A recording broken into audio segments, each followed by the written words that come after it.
Don Elric. Wonderful to have you here. Greetings. I am going to go ahead and spotlight our folks that are in Rapier so that I don't have to try and do that on the fly later.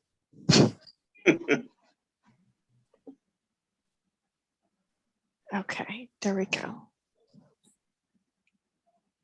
And since I get to see your face, congratulations. Thank I you. am just so utterly excited.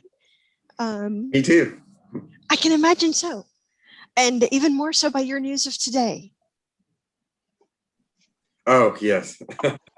So there's a story there.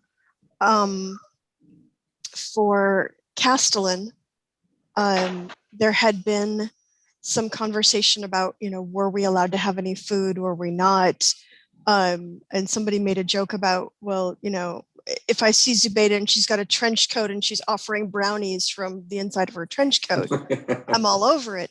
And somebody's like, well, if I see Zubaida in a trench coat, I'm following her wherever she goes. And so I was strongly considering like setting up a sewing dummy with a trench coat and a cooler chest outside the event before you got into the event. But then I thought, that's a little bit too rules lawyer-ish, and it probably wouldn't be prudent or appropriate for me to do. So I'm going to be a good court baroness and not violate the spirit of the rule, much to my chagrin. So last weekend, I got a variance for the rule approved. I heard about that. I heard you were allowed to give out Oreos, but they were prepackaged, and this would be something I would have made myself. So it would have really violated the rules, and so I'm going to be good. But just a couple more weeks for Elric's vigil, I'm going to unleash. So lucky me. There will be a tsunami of chocolate. Congratulations, Elric. Thank you very much, Miguel. Sorry I couldn't be there and probably won't be able to make it in a couple of weeks. I totally understand. Well, I'm wondering if there's any way we can set up like streaming, like they had at the Queen's Champion tournament. That would be super awesome. I don't know. Hopefully not like a Queen's Champion tournament. We tried to watch the thing. It was like watching some 1920s, a silent movie with the jerkiness and everything. Some of the streams did really well, but there were two of the streams seemed to be having much more difficulty, but there was at least one, I think two, that were going on fairly smoothly. But then they cut out during court because the cameras overheated. Yeah, I heard that. Yeah. So, I feel for the cameras. We were all overheating. Yes. Yeah. Not alone. How bad was it out there? I did not get injury reports on the cameras. There's I'm sure they're out of warranty, so there you go. How hot was it out on the field? It was about, I want to say it only got up to about 94 or so. The heat index was around 101 at the worst. But given the lack of training. Yeah. I was like, man, I don't know of a summer Queens I fought in that was that cold. I'm thinking back when we had Queens in summer. That one that Cat, real summer. The one up there for Cat was just brutally hot. The difference is Cat's was drier. Oh, There's been a lot of rain lately. The heat index was like mercury.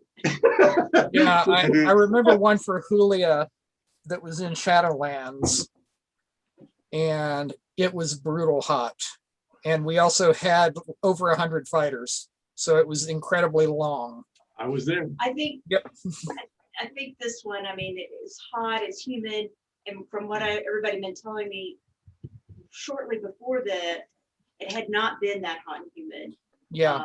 It had actually been a relatively mild spring. And so it just, the temperature had spiked up right before. And so of course that combined with COVID, I can just imagine most people were not Fighting in the mask made the heat much worse. Oh my gosh, I just can't. Yeah. I mean, That's rough. It made doing a best 2 out of 3 and going 4 fights challenging. Yeah. Yeah. So tonight's topic is Queen's Champion. And thank you all so very, very much for being here. And I'm so delighted that we have a queen who can speak to that experience from both sides of the blade. I did want to kind of try and have this conversation as close after Queen's Champion as I could, but I was also mindful that a lot of people were traveling last week and frankly exhausted. So I'm really glad that even with the holiday today that you guys could join me. I did invite a number of queens. I was hoping to get some differing perspectives. I had invited Her Grace Joycelyn. As I understand, hers was one of the very, very first official tournaments. Hers was the first official tournament. I'll give you that story in a little bit. Yeah. Okay. I had heard something that you had said in a previous gathering, but I wasn't sure if that was the first official Queen's Champion or not. No, it was the first official Queen's Champion tournament. Okay. Well, I want to hear it all. I want to hear about the early days. I want to hear about it sounds like the weather is often as much of a violent opponent on the field as the person you're fighting. I want to learn about, from a queen's perspective and from a fighter's perspective, what does it mean to hold that title? I mean, we have the Cult of Gloriana, Rapier started here, but I've heard that sometimes it means a lot more than others, and that it's evolved over time. So I want to learn about that. So I'm largely going to give the floor to you guys and open that up for your discussion and your thoughts. I'm going to go ahead and start because, frankly, I'm the only one who was at the first one. We grew out of Atenveld, and the Atenveld tradition is that the queen takes as her champion the first knight made in her reign. And when we became a kingdom, it was kind of interesting. She named William of Weir because he was the first knight made in her reign. He was not the first knight made in the Kingdom of Ansteorra. Because of a scheduling conflict, we had to create the kingdom and make Jonathan king a month before we were supposed to have coronation. So we had 2 coronations. At the first coronation, Jonathan was made king. He knighted John the Plain. A month later, we had Willow's coronation. We knighted William of Weir, and she named William of Weir her champion, just following the Atenveld custom because the idea of doing anything else hadn't come up. You know, we don't have any of our own customs. And there's a lot of annoying things going on in that lane we're not going to get into now, which boils down to a lot of let's try to invent a kingdom started in the second reign. Lloyd won crown, and Joycelyn, who's the queen, really didn't want fencers in the SCA. Now, she had the correct reason, the one reason I could never argue against. She believed that this was a game about knights in shining armor. It's supposed to be a medieval game, and that image of fencers takes away from the medieval tournament, knightly, knight in shining armor that she thought the SCA should be. There is no question that fencing has changed the SCA, and the people who didn't want it to change legitimately didn't want us. Also, some early fencers pissed her off. In any event, she became queen. She's local to me. I'm new and excited and enthusiastic and stupid and uninformed. And a couple of months in, I get a call from the queen. Robin, you know how I feel about the swashers. We did not have chivalry combat and rapier combat. We had heavy weapons and swashbuckling. You know how I feel about the swashers? Yes, your majesty. Oh shit, here it comes. Well, they swore an oath to me when I became queen, and I owe them something. Will you autocrat an event for me? I want to hold a tournament where there's no heavy weapons and where the crown watches every bout of the fencing tournament. Now, up till then, the fencing tournament was run in some little quiet place we found by ourselves, and we, when it was over, give the name of the winner to the herald so that person could be called up in court. The idea that the clown would actually watch every bout was stunning. I'm sitting there trying to get my heart started again when she says, and I'm going to name the winner my champion. So yeah, I became an autocrat, and it was a lousy tourney. I did a lousy job, okay? But nobody has any but the most incredibly positive memories from it, because it was the tournament that the clown watched every bout, and they saluted people for doing well, and she made David her champion. And David Gallagher became the first person to win the championship with a rapier tourney. Okay. I was just going to go look that up. Thank you.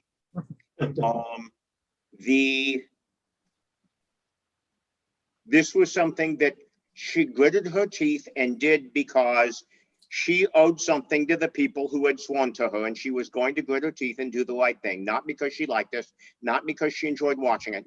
Lloyd did. Lloyd just loved fighting, but she didn't particularly. The next queen was Kenworth. She held a tournament just like her predecessor did, because the alternative would have been thinking. I don't want it to sound like I'm speaking against her. I'm not. This isn't something she cared about particularly. It would have required required work. It would have required work to make a change. Yes, exactly. And Dormouse won that one. And he's back in Ansteorra, isn't he? What? Mhm.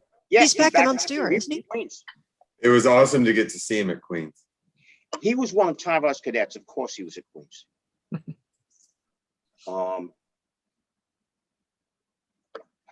Then the fourth reign of Ansteorra, the third Queen's champion, and this was almost as big a revolution as Joycelyn deciding to have Queen's champion. Siglinda wanted it. Hmm. She thought of the Dons as her guys. Now, these days, a queen thinks of the White Scarves as her people, but there weren't any female White Scarves yet. She thought of the Dons as her guys. Those are exact words. And she really, really wanted Queen's champion and wanted to have her day. And she's the first one to whom this was something really cool for her. And that has impinged on every queen afterwards, including the ones who didn't want it, because it started the bond. No, the bond started years early when Tyvar started swearing the oath of allegiance to queens who didn't care about it. But that's when it became a mutual loving thing. And I am not unbiased here. I was made a white scarf at that Queen's champion. You're not unbiased anywhere, Robert. That's a fact. Are you saying that Robin of Gilwell has opinions? One or two. It ain't so, Joe. I'm retiring sort of fellow. You never know. You have to pry it out of him. In any event, David won that one, which means the first three Queen's champions were won by people who were in the same household, which was House Gilwell. The next one, and Lloyd, who Finn won Crown Tournament. Sunday morning after Finn won Crown, and that makes Sif Crown Princess. Tyvar and I and Adelicia and Athelian are waiting to talk to the princess. We're standing 15 feet back like you're being polite so you won't overhear anything, but Lloyd doesn't care if he's overheard, and he's not quiet.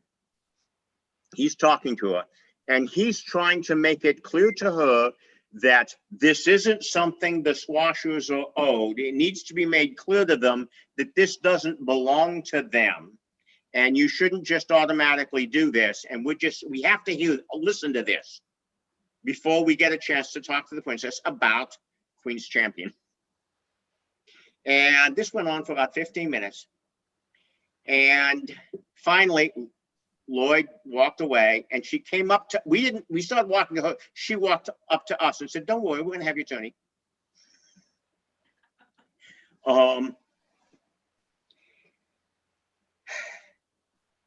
Pretty much that moment, SIF deciding we're gonna do it anyway, is when it became pretty clear that this was the tradition. It's been broken. Carolina's first reign, she had a heavy champion only. Her Mhm. second reign, she had a heavy and a light champion. Because the fencers loved her anyway and swore to her and served her in her first reign anyway. But that's the start of Queen's Champion. I'm going to shut up now because I'm going to try to shut up now because there's a lot of people who know about Queen's Champion besides me, and I could talk forever. Okay. You talked about how the weather can impact a Queen's Champion. The coldest one I remember ever fighting at, it was so cold they held the tournament inside the tent. Nobody was willing to go outside the tent to fight. Yeah. I think we finally started doing pickup fights around 3 o'clock in the afternoon outside. That was Kaylee's. Kaylee's, yeah. It wasn't a huge turnout because, well, frankly, I don't think it got above freezing during the entire event. I think it's Sweden. There was like, it was hard to actually even get We there. didn't go. We were buying a house, We were buying the house we were in. Yeah, so we. but we heard. Mhm. But it was really unusual. They had about half of the tent, the center half was for the fighting ring. And then all the spectators were outside of that, or anybody who wasn't fighting. This was back in the days of foil and epee. Schlagers were just beginning. And they made us have a marshal to protect the pole, the center pole of the tent, so that none of the fighters would run into it. Wow. But that was, I think, the coldest one I've ever been to. It was also, and at the time, the lowest turnout that we had ever had for obvious reasons, you know. Yeah, it's the weather. But we had, and Robin can correct me where I'm wrong here, but I think the largest we had to that point was about 120, 25. 125 fighters. Right. And then that one was only like 35 or 40 or something. Yeah. So The first one was 24. Yeah. The one I won, which was the 7th Queens, had 30. You know, Yeah. we grew a lot in between that time. Yeah. well, and So The whose Hank- reign was the 125 list? there were a Michaela's. couple that were about the Yeah. same. Michaela was probably the highest at 125. And I thought it was 128, but it was It right. might have been. It was over. It was, yeah, it was really high.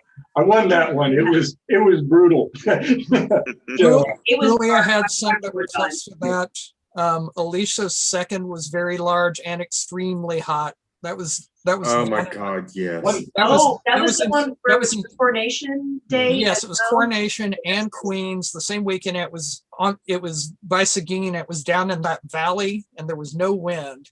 They set up the huge fans so that we could sit in front of them between rounds. Yeah. And one of the things that we've got that folks need to keep in mind when we're talking about the heat of summer Queens back then, we actually had Queens back then in July and August. And also our equipment had not evolved. So Yeah. most of us were wearing Trigger. either 4 layers of trigger, which doesn't breathe. It's a synthetic material, or leather, which doesn't breathe. And that definitely played into the equation. Yeah. My final fight in that was with Don Robert. And it was the first of a series of every time we met at Queen's Champion, we had a 15 to 20 minute long fight. I ended up yielding on a hand stab, grateful to be able to get off the field in any way possible. He told me that later his next round was with Miguel and he had nothing left in the gas tank to bring to that fight. thanks for that. Sure, anytime. So I wanted to ask, with regards to those really big lists, was it just the ebb and flow of interest in rapier, or was No. it focused on the queen herself? Because I saw some video of the fight for Queen's Champion to be Margaret's champion. And there was this very lovely conversation between, I'm blanking on his SCA name, but Sean. Avery. Thank you, Avery, Master Avery, who was saying, normally, okay, no big deal, but this is Maggie. I know I can't beat this guy, but I'm gonna do my absolute level best because this is Maggie. Does the presence of the queen affect the participation, and how does that change the mindset of being in that championship? Absolutely. Absolutely. The one that I Absolutely. wanted to win the most that I did not was this gentleman, young gentleman's, here's a lady, I believe her name is Athena. And I was taken out in the finals of that one, and I was heartbroken because I so wanted to be her champion. It cheers me up even now thinking about it. It's like I so wanted to be her champion.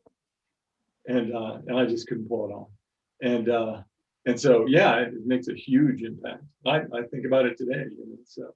Yeah, absolutely. I would say, like, I think the largest, certainly at the time, was Michaela's first. And she, because of her personality, she was very, you never met her, she's a very Bigger than life. larger, she was a tiny woman, encapsulating a very large spirit. So, but she was very popular, and she was from the North. And I think it had been a very long time since someone from the North had been crowned. So there's also that dynamic. And she chose to have her Queen's Champion in Houston. And so I think that you had a lot of, so it was a perfect storm of personality and location. And then just at that time, usually, if you had a queen, the queen got to pick kind of where she wanted to have her queens. And so it was almost always close to home. And so for her to pick Houston also endeared her as well. And so it was just, and like I said, she had a very big personality. So people were really wanting to be her Queen's Champion, as well as just that, coming from the North and bringing all those folks with her, even though they had to drive like 9 hours.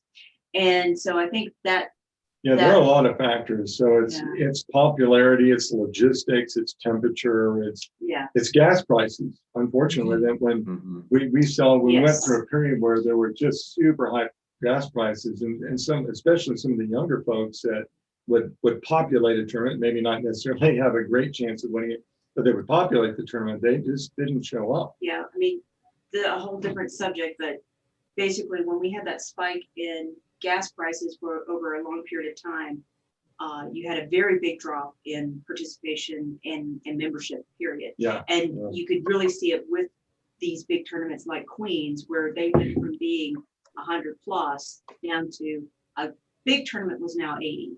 It really dropped off. But, it was, whole regions of Texas, became so desert-like that people actually had to move because they didn't have water, in their wells. I mean, it was, and then just the economic downturn, it was pretty bad. I think that was, I don't remember which year, but it was a couple of years or 4 years that really just dropped participation.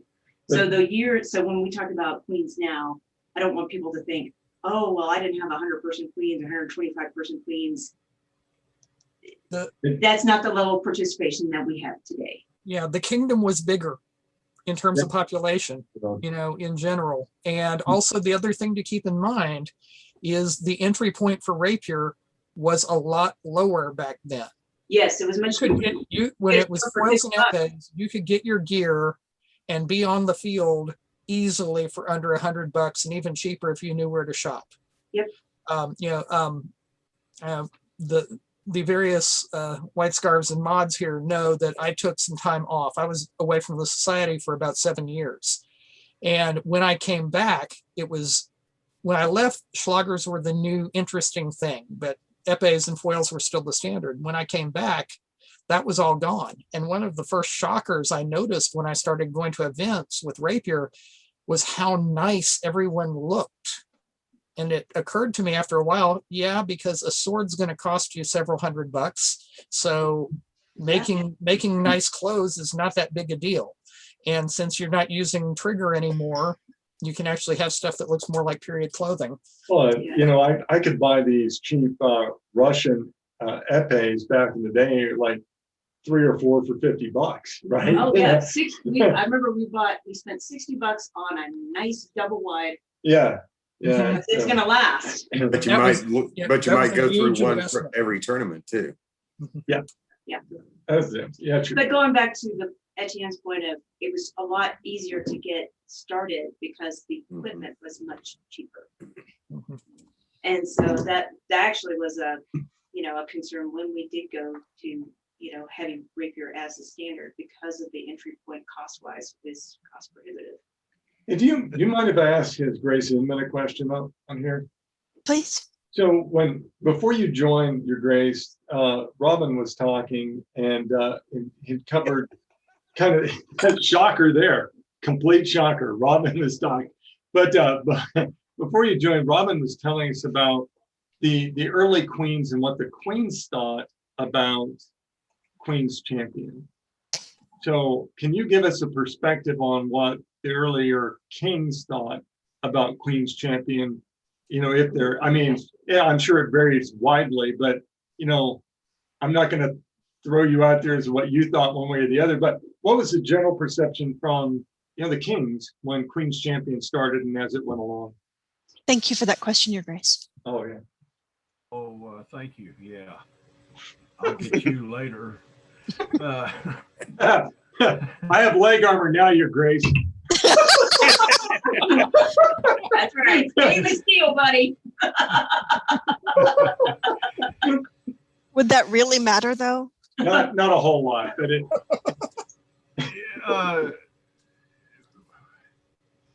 Okay, in the beginning, I think most of the kings and queens just accepted it as something that was going to happen. I think it was so very new at that time that it's hard to say. There was so much pushback from the belts against rapier combat, period, at that point. And it's really hard to say. Those who were capable of winning crown, for the most part, didn't like it. But the perseverance of the rapier community, it won everybody over. Okay, and the queens looked forward to it. And I know, speaking for 6 of them at this point, they always,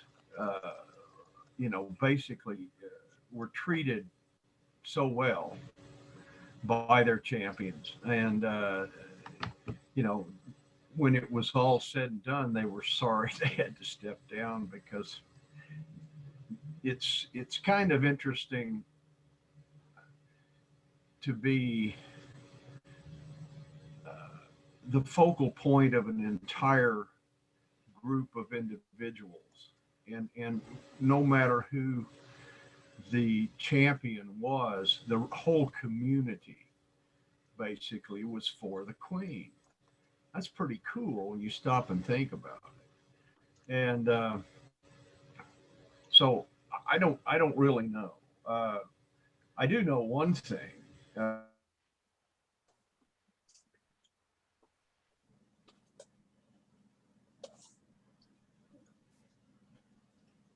we lose him?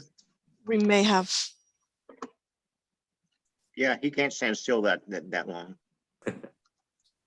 Well, if he does, it's really unpleasant right after that. I will say, from a fighter's perspective, Queen's Champion is the most moving tournament I've ever fought in. And it consistently is that way. It's a very emotional experience from the very start, the oaths to the Queen, usually the singing of the champion song. You know, it really,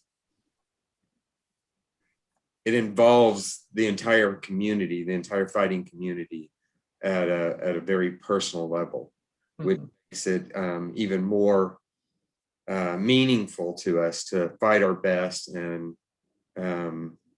try to make sure the Queen has the best day she can have.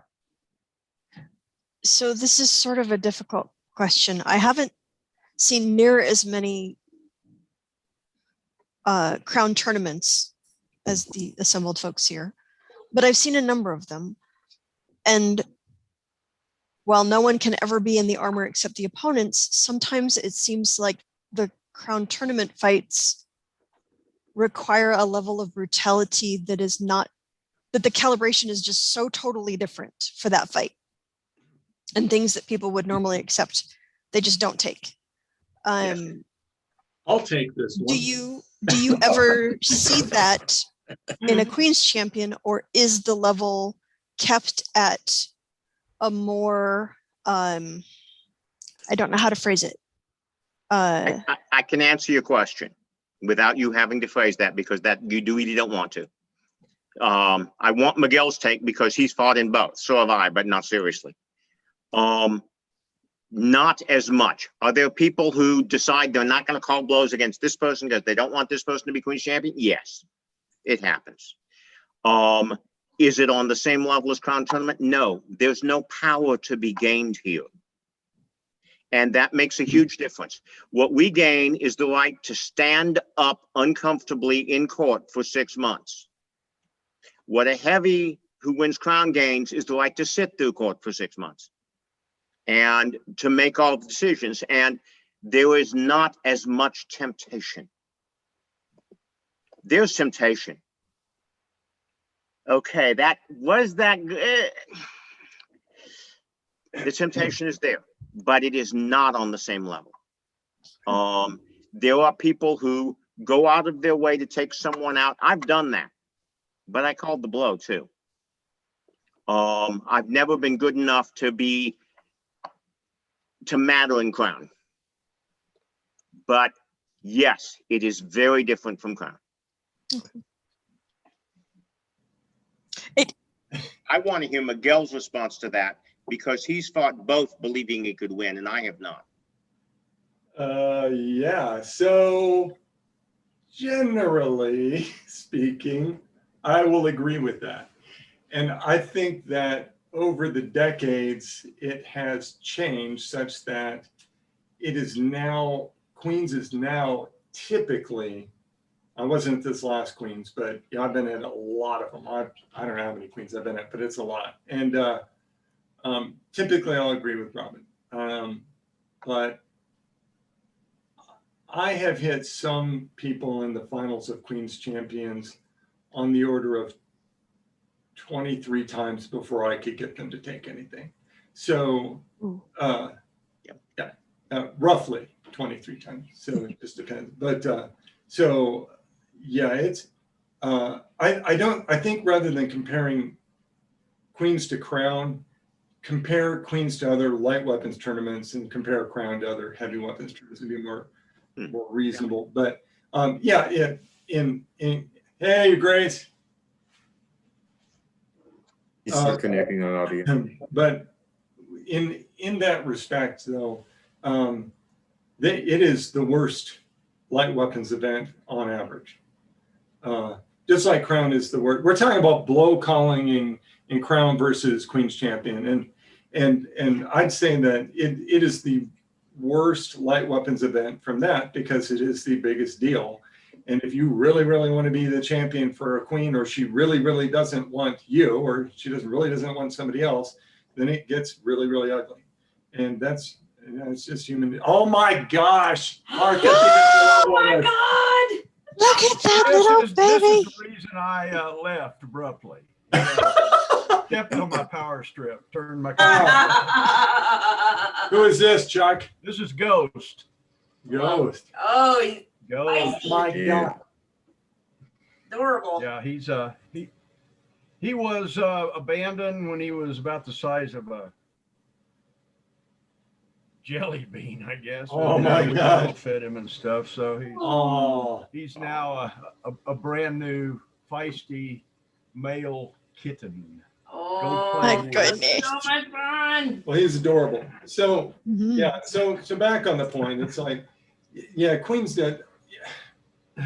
Queens seldom gets to the level that Crown Tournament does, but it is the same extension of desire and good and bad behavior that you get in Crown Tournaments. And so I don't want to just focus on the negative. You see some of the greatest acts of courtesy in both Crown and Queen's Champion, over any other event. And if people taking stuff that wasn't a real shot, you're like, oh, are you sure you're going to take that? And blah, blah, blah. And so you get both ends of the spectrum, but it is definitely the high end of both of those things for light weapons. There's still a lot of But it tends to, sorry, go ahead. Oh, I was gonna say, it's whenever you have something where there's a lot of emotion involved, and adrenaline. So there's emotion involved that can fuel adrenaline. There's, and that there's all sorts of reasons for that. There's my personal success. I want to succeed. I want to prove myself. I want to make the people who love me proud. I want to, there's all sorts of emotional baggage that people bring into any sort of sporting event. And the higher the stakes, the more baggage people bring. And because we do call our own blows, unlike any other sport, unlike any other sport, then it gets uglier because we don't have referees to make sure that, we don't have Super Bowl referees. Yeah. We've got just ourselves. Yeah. And so it's always a challenge. Yeah. I'm going to hear Elric explain, then I've got something to follow up on that. So I do agree. And there are some queens that the fighting is just outstanding all day long. And there's some queens where it's not quite so much that way. But in general, I'm very impressed with how most fighters are able to contain that. It's usually just a few fighters, and it really only gets bad when you put a couple of them together in the list at the same time. But in general, the Queen's Champions fights are very enjoyable to watch, and some amazing skill and courtesy is usually exhibited. Yeah. Oh, yeah. And so following up on, I agree with that. But following up on what Connell said, one of the aspects we haven't talked about, and this affects Crown Tournament probably even more, but it's when you get, generally speaking, good guys who get the impression one way or the other that to let the other guy win would be the greater evil. Mhm. And so then maybe you have two guys on the opposite sides of the field from each other that think that Satan's about to win this bout, right? And this is going to destroy the rapier community, or it's going to destroy the heavy community, it's going to destroy Ansteorra. And that's why I think, to Robin's point, that heavy gets a little worse because the stakes are a little higher, right? Mhm. And so, but I have been on various aspects of the planar sequence of those things, and where it's like so-and-so just can't win. And so I go and take so-and-so out. And then it turns out the king was saying that, and the queen had no intention of that being the case at all. And That's another thing, is you make sure you're getting a direct line of communication. verify your sources. Verify your source, yeah. So what'll happen sometimes in queens, and this is probably the sausage making part of this, is that a queen will say, I want so-and-so to win, or I will not have so-and-so as my champion. And so, well, then things get really confused at that point as to what should happen in order to make either of those scenarios happen. And that's when I've seen it over the long, long time of being the worst fights one way or the other. A lot. So Queens has letters of intent just as Crown Tournament does it not? Seldom. seldom. Depends on the Oh. time. Okay. Not usually. Okay.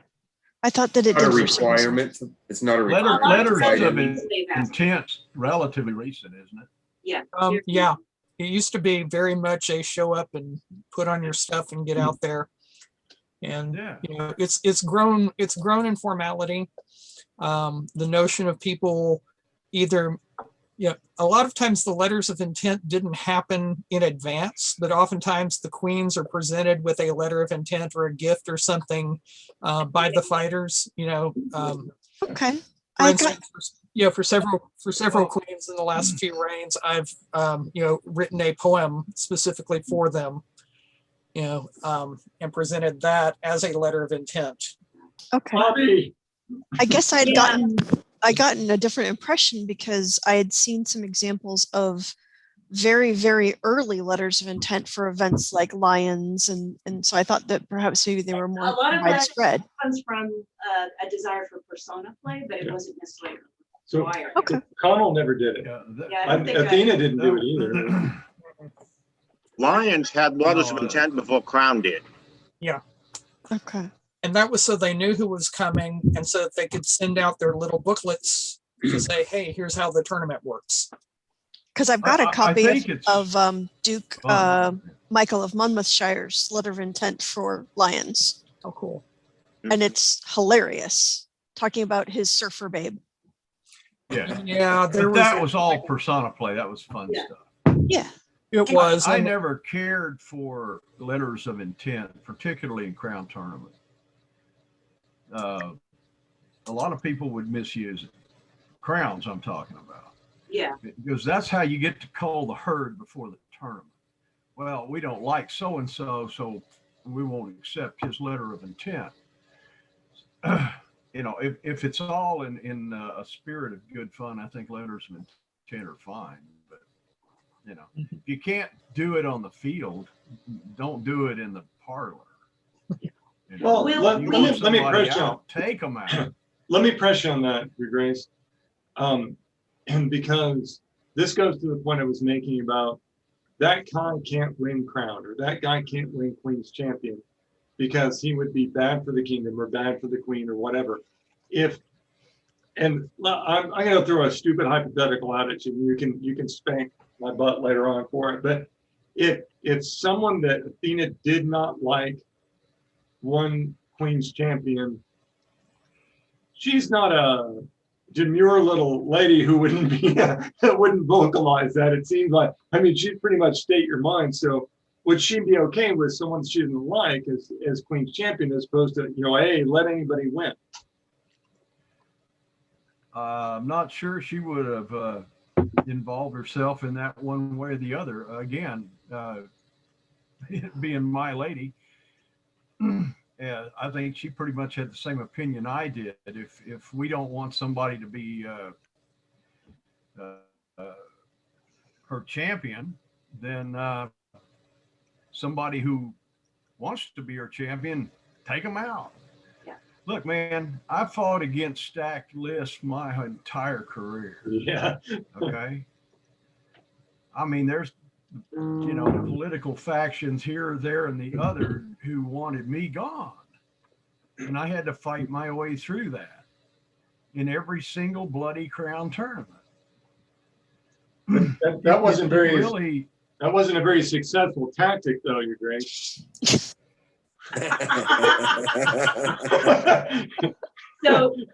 So my take on it as queen is that I didn't, for Queen's Champion, I didn't require it, but I like that the fact that Here. registered. However, I didn't have a particular opinion about who could be my Queen's Champion or not. I was pretty open. And now when it came to, I'll be honest, but in general, my philosophy is that if you really care about who's going to follow you, then I'd rather be open and honest with that person to say, no, you can't be my champion. You can fight till the bout round, but then we're done. As opposed to sending an assassin out and trying to just hope that it worked out or for the by best. bad behavior. Yeah, or by bad that it worked out. I'd rather be the bad guy and be honest and say, look, No. And so that's the only, to me, as far as actually using the letter of intent as a real thing, to me, that's the only valuable thing. Is I want to know whether or not you're planning on, fighting in this tournament. And then if you are one of the very few, very rare people that I'm like, no, this cannot happen, then I'm going to be the adult, and I'll be, I'm willing to be the bad guy and tell you face to face, no. And so I'd rather be really honest with people than pretend that everything's okay. Well, and to Chuck's point, it's that nobody could, he didn't say this, but no one could keep him out, right? And so that's the truth. No one could stop you at the time. And so they'd stack the list against you, but it would also probably involve some pretty bad blow calling. And the fights where they did not want me to be Queen's champion, and I became Queen's champion anyway, is one of those ones that I was talking about where someone was just not going to take shots because they were on the right side of what the Queen wanted. And so what do you do? And I think a better option, rather than push people into situations like that, is to say, I just don't want you to fight in it. As opposed to asking someone to go out there and then they don't call shots and they impinge their own honor because they're protecting you. It's like, I'm the bad guy. I'm the one saying, I don't want this person. I don't want to give Wood to be the fall guy for me. It's my and that can happen in any tournament. Yes. I had a baroness in a baronial championship ask me to make sure that a certain person did not win her tournament. Oh yeah. I've been sent out as the assassin so many times I can't count. And I understand, it's like, I understand why people do that because they're uncomfortable with conflict, and they're just not comfortable with it. And I'm uncomfortable with it as well. But I feel like I am being more courteous if I'm just honest about it. But if you can't have Inman as your next king, stacking the list against him is really not a good tactic. Yeah, that's not the option. I want to give Wood fame to one queen who was in that difficult situation and handled it very, very well. And the fact is, we all screw up sometimes and we all do well sometimes. And the times when we do well, it needs to be extolled. So this one, now in the early days of Ansteorra, and I'm talking pre-principality, the Legion, then the principality, in the very early days of the kingdom, there were lots of factions. They were organized by household, and the strongest two households against each other were Clan Cadal and Mountain Gate, Willow and Simon and Tessa.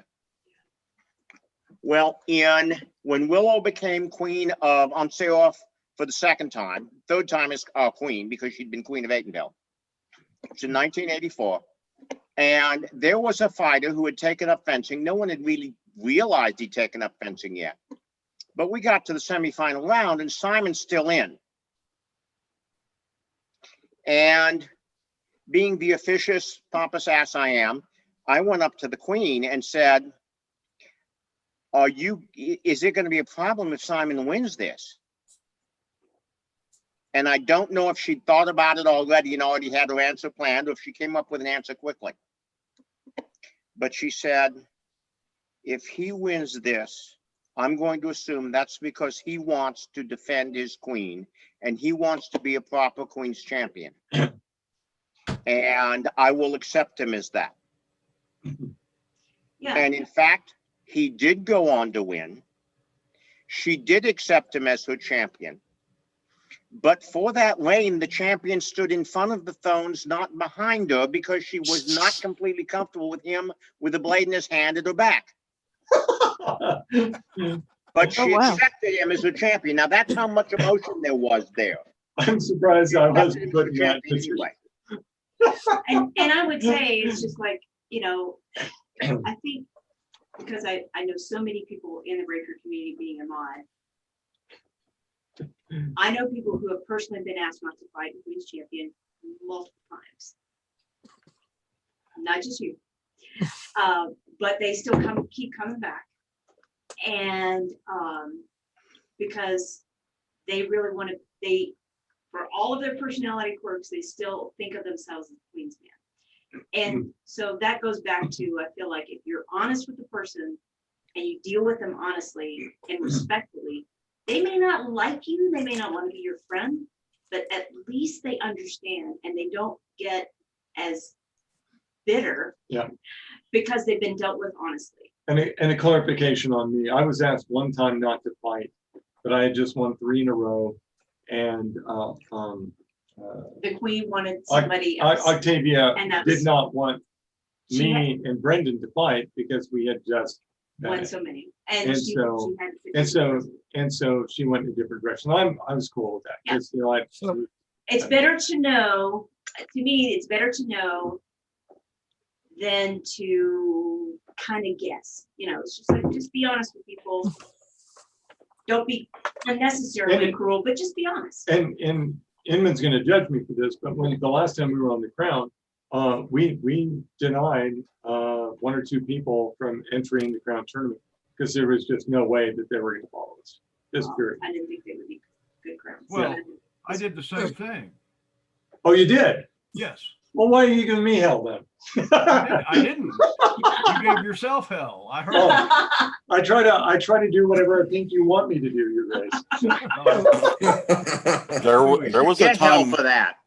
there was a long time ago, Miguel would go on to be in the finals. I am so thankful I did not have to have the discussion in my head stepping onto the field, but I got the tap on the shoulder and told him and whispered in my ear, this needs to end. Yeah. We did not get paired at that Queens, and I'm very thankful I never had to have that discussion in my head. Well, and frankly, having seen him go through those experiences, that really helped mold me. Like I was saying before, I don't like head-to-head conflict. I want everybody to be happy. But seeing him go through that, I knew in the long run, the better point to, if you actually care about the person, is to have that uncomfortable conversation with them Well, and say no, and then move on. Yeah, and to that, Robert, and it's good to see you too. By the way. So, but and to the point, I after winning, I don't know, 4 or 5 of the darn things, then I started approaching the queens and saying, do you want me as your champion, or are you okay with me with the champion, or do you have a preference? And you know, or do That's you when want you start somebody else? becoming the assassin. And then I became the assassin. And a lot of the times, the reason I've only won as many as I've had is because a lot of times they would like, I would like so-and-so to be my champion. Can you help? It's like, sure. You know, and this is the sausage making part of this documentary, right? But it's like a lot of times, like if the queen was like, I had to have so-and-so in mind, it was like, well, you know, I'm your servant, use me as you want. And so that's how I took it after a while, because Robert, I took up on that fairly early on. I mean, early on, I was just wanting to win stuff because I thought it was a sport. And then I realized that there's a lot more going on to it. And so like all the people I won for lately have said, I'd be happy with you as my champion. Well, there you go. Okay. You know, that's my tacit approval to win it, you know? Yep. And if they said, I prefer somebody else, to be like, I haven't won those, you know? And it was, and that's how I approach it, because to me, having done this role a bit, you know, it's what does the queen want? Because if the queen is happy, you have done your job. And if the queen is not going to be happy with you in that job, then you're never going to make the queen happy. That, You know? that is one of the And that's a perfect segue to my next question. I'm sorry, which I will ask after Connell. Okay. So other than standing behind the queen and following her dutifully around, what else, both specific and esoteric, are the responsibilities of Queen's Champion? And have we ever had a time in which a champion had to actually defend his queen physically? Yes. And I'm not going to give you the details, but the answer is yes. Okay, I have had a similar experience, and I won't give the details either. But fair enough. In general, if you're the queen's champion or filling in for the queen's champion, your duty is to do what the queen needs you to do or wants you to do. It could be carrying a basket for her. It could be dancing court dances with her. So I got a segue. So this Grace is here, and I got my the Queen's the first award you get when you're a fencer. Queen's Rapier. Queen's Rapier. So I got my Queen's, I got my Queen's Rapier at Athena's Queens. So and I'm expanding on Elric's point that you have to do whatever you've got to do for the Queen, right? So it was Athena's Queen's Champion out in East Texas. Inman, you were at the fishing pond. I remember that one. Mm-hmm. Oh, And, God, yes. So it's the end of the tournament. I got taken out by some yak by the name of, like, I don't know, Dupre or something like that. And, some guy like that. And so Super Dupers, I think, takes me out of the tournament in like the semis. And then so like shortly after, it's the end of the tournament. And so we're stripping off our clothes because it's stupidly hot as usual at Queen's Champion. And so I'm down to like my long boots and my pants, and they call for, do we have a couple of gentlemen? Robin, you may remember better. I want to inject here because there's something you don't know about this.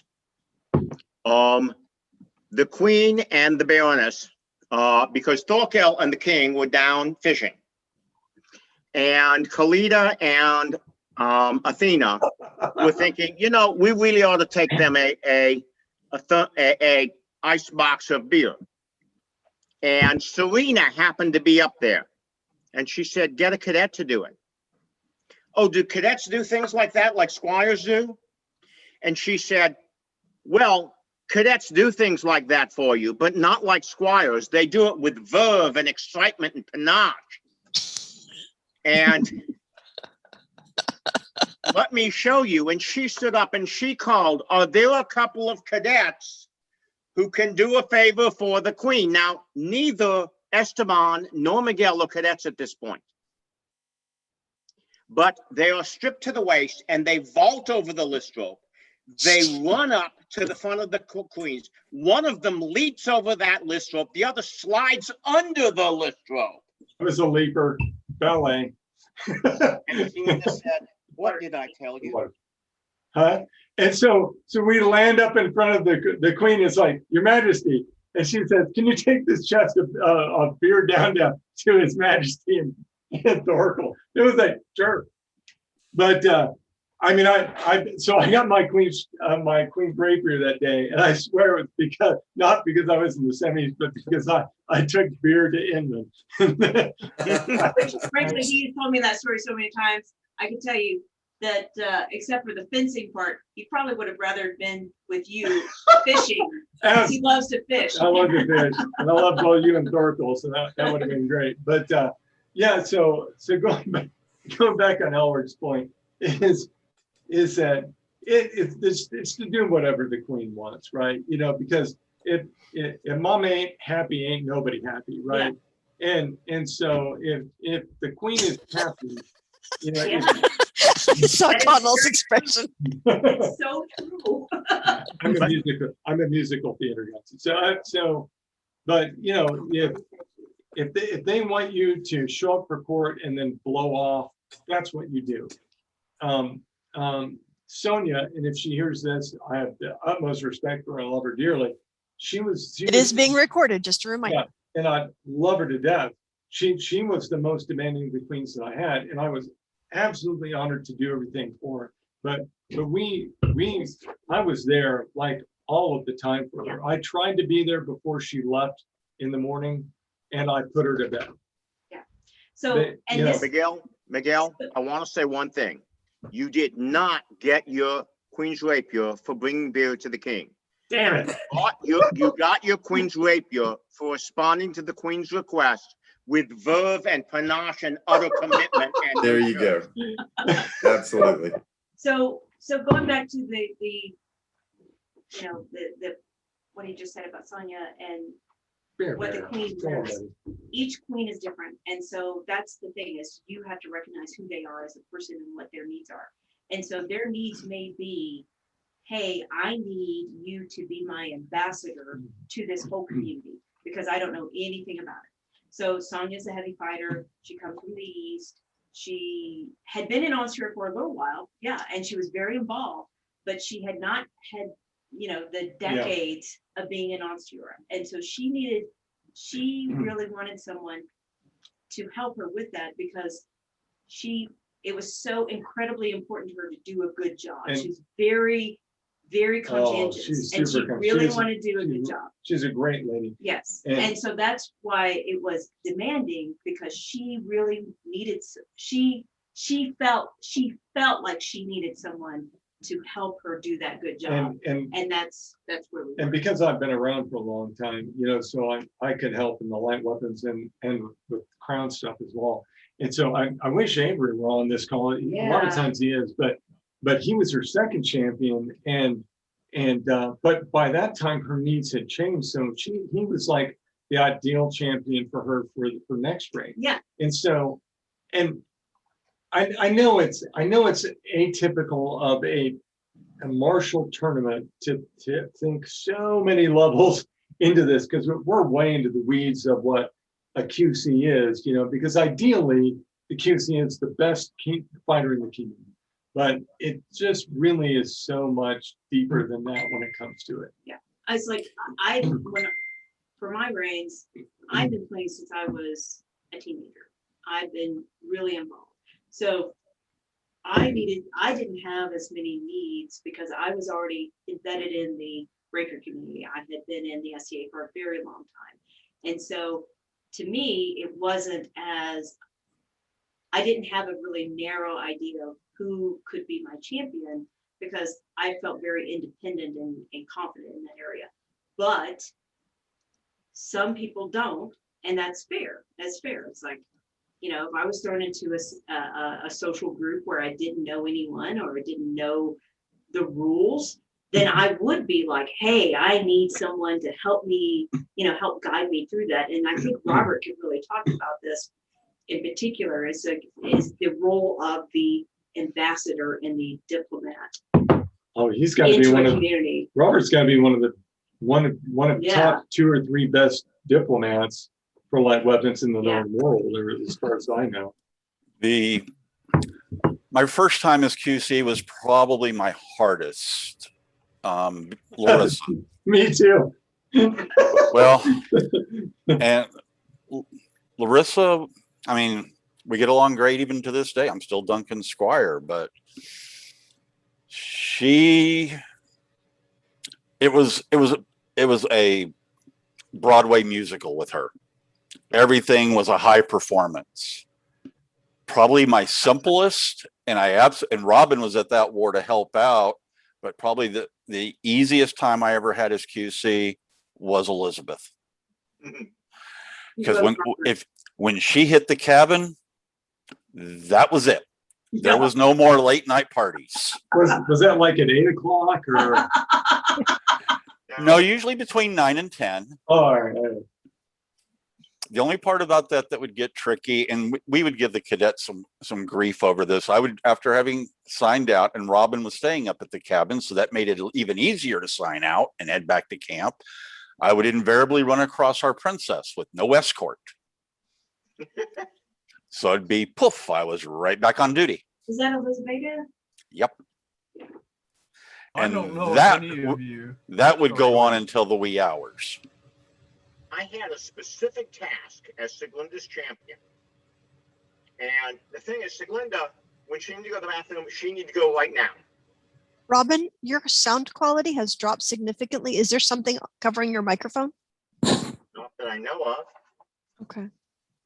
Yeah, it dropped on. Okay, is that any better? Little. The same. A little. little bit. Just speak Siglinda. louder. You're used to it.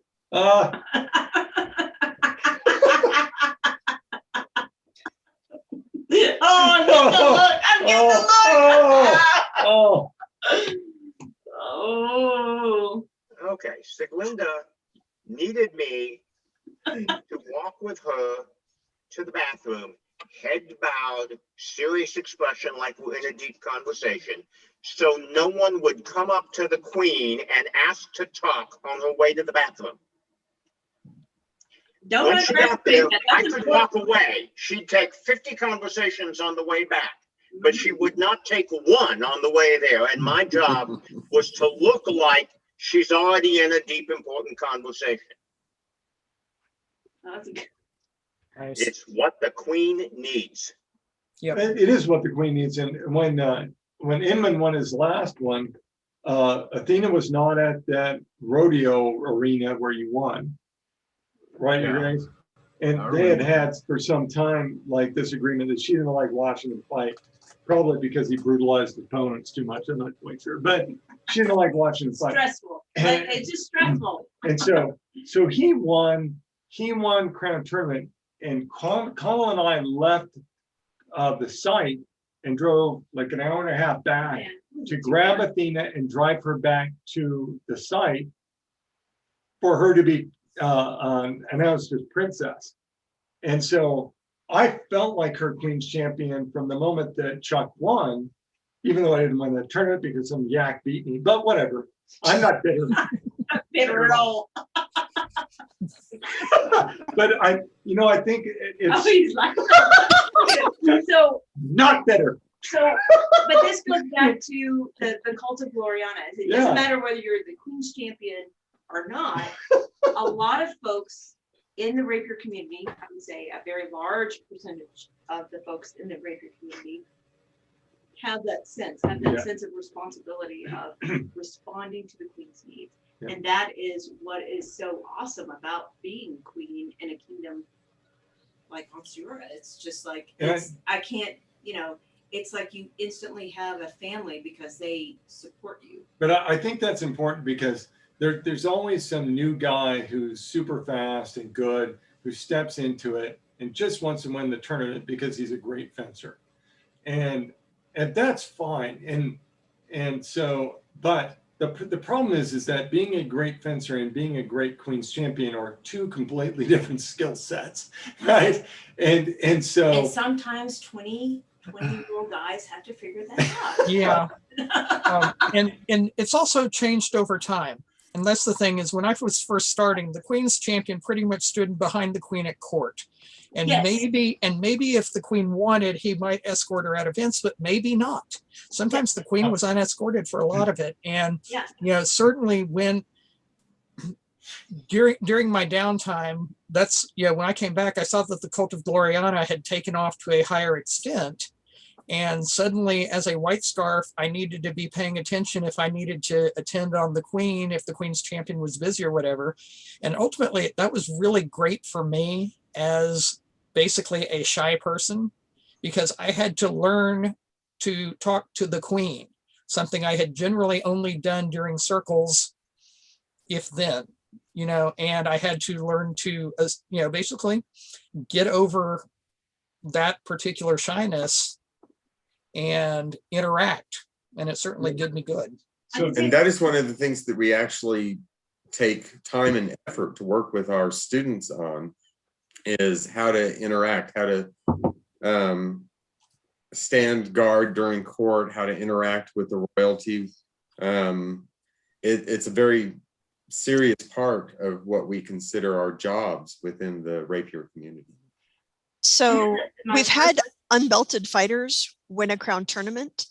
Has a person who is not a Don ever won Queen's champion? And if so, who was that? The most recent before Lorenzo, Orazio was a cadet when he won, and we've had quite a few over the years. Okay. Miguel, yeah. Yeah, that pain in the butt right there. The first two were not Dons. David Gallaglass was not a Don or cadet when he won, although he became the third Don. Then for Kenworth, Dermot was Tyvar's cadet when he won. He became the sixth Don. Okay. Yeah, it's pretty rare, but it does happen. I think one of the most recent times might have been Crowley. But that was a long time ago. Liam. Edward Mercer. Oh, Liam, Oh. right? Yeah, that was a weird one. That was a little bit of an asterisk. Liam's an asterisk one, but yeah, it occasionally happens. I was good, but a prick, so I didn't get a white scarf. So fair enough on that. But you know, usually it's people who's not on the radar yet, right? And so their prowess, Right. for whatever reason, is higher than their overall SGA maturity, and so then it gets that way. And I was only like that for like the first 10 years or so, and then I matured ish. Um, So So. one of Shut the, up, Mark. It Shut up. happens. The people mature. People Can change. I offer us another perspective here, just Yes, briefly? Sure, what's that? Because Did you? I doubt if any of you drown are going to before- talk about it or bring it up, but there was a time, no matter how brief, and I'm not sure how I was long it about to bring lasted, up you and Ricardo. where there was a chivalric Queen's champion as well as Yeah. rapier. Well, Hector Queen's too. champion. Hector, right? And I was Queen's champion once for For Her Carlana Majesty II. Carlana. Yep. Huh? Oh yeah. I watched that turn. I was at that tournament. Absolutely. That was my first Queens. So for which queen was that? Carlana. Carlana the Carlana. second. Carolina second. Carlana the second. So, It was down near Burnett. so And it Mhm. wasn't the first Queen's champion he fought in. He fought with a rapier in his hand before that. So, Really? It was the second. but stepping back, Your Grace, why did you feel like what motivated you to complete that Yeah, I tournament see. and become Queen's champion? Carlana was a part of my family. She and Oh. Seamus had been my student before he was knighted, and I knighted him. And you know, I served them just like they served me. I wanted to be her champion because, like I said, she meant a lot to me. She was family, and that was one of those that you weren't going to take it from me unless you were really good. So, And for those of you who don't know, it's Duke Seamus of the Cats. And Yes. Carlana. yeah, Duke Seamus Oh. and the Cat. I think that really goes to a lot of what we do, whether it's Cult of Gloriana or not, is we make choices. Robin can probably help me because I can't remember who was the rapier champion for Carlana. Oila. Orla von Hagenwald. That's right.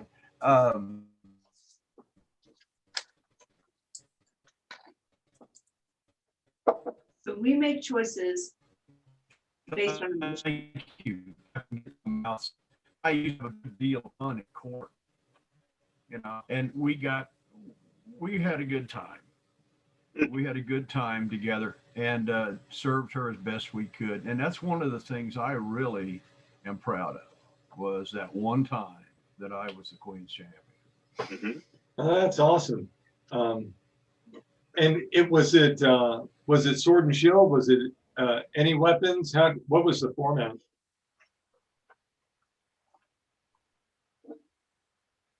The audio went bad there. What'd you say?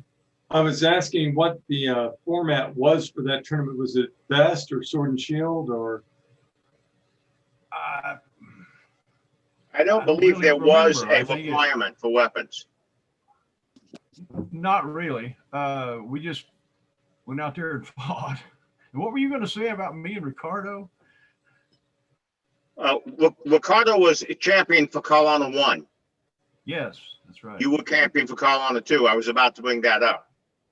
Thank you. Good. Carlana Yeah. 1 had only a heavy champion. That's the last time that's ever happened.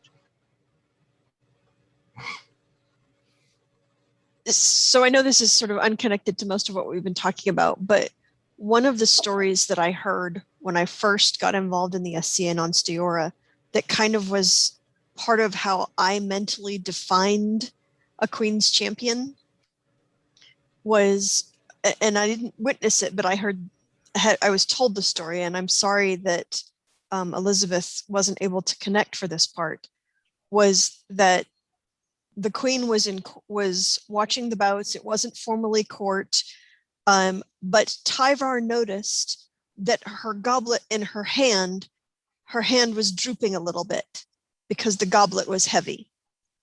And he just noticed that, found out what she was drinking, got a different lighter goblet and brought it to her and replaced it. And another instance in which he supported her hand and just sat there holding her hand up so that she didn't have to bear the weight of that goblet. And I don't know why that kind of stuck in my head as being a very Queen's Champion sort of thing, but it really did.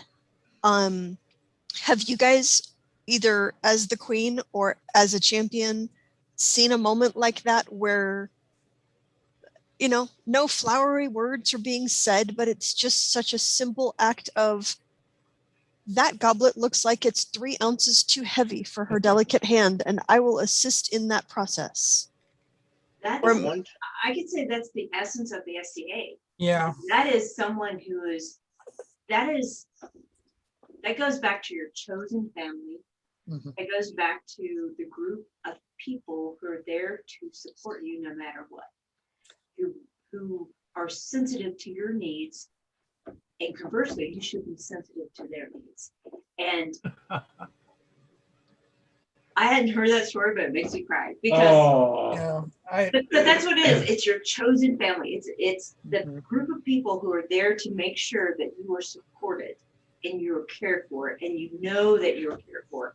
And that, I guess that's the essence of the cult of Gloriana. I mean, sitting down and being able to fix some things can be amazing. Connell, I'm going to ask you for permission before I even delve into this particular story. Do it, man. Ages ago, my Don Dermis had a group of cadets, and there was House Porto up north. We didn't play nice together, No, and we didn't like being at events with each other very much. because you were the bad guy. No, you were the bad guys. Well, we were both the bad guys, Yes, right? we were both the bad guys. We were talking And- about you I were- hated both.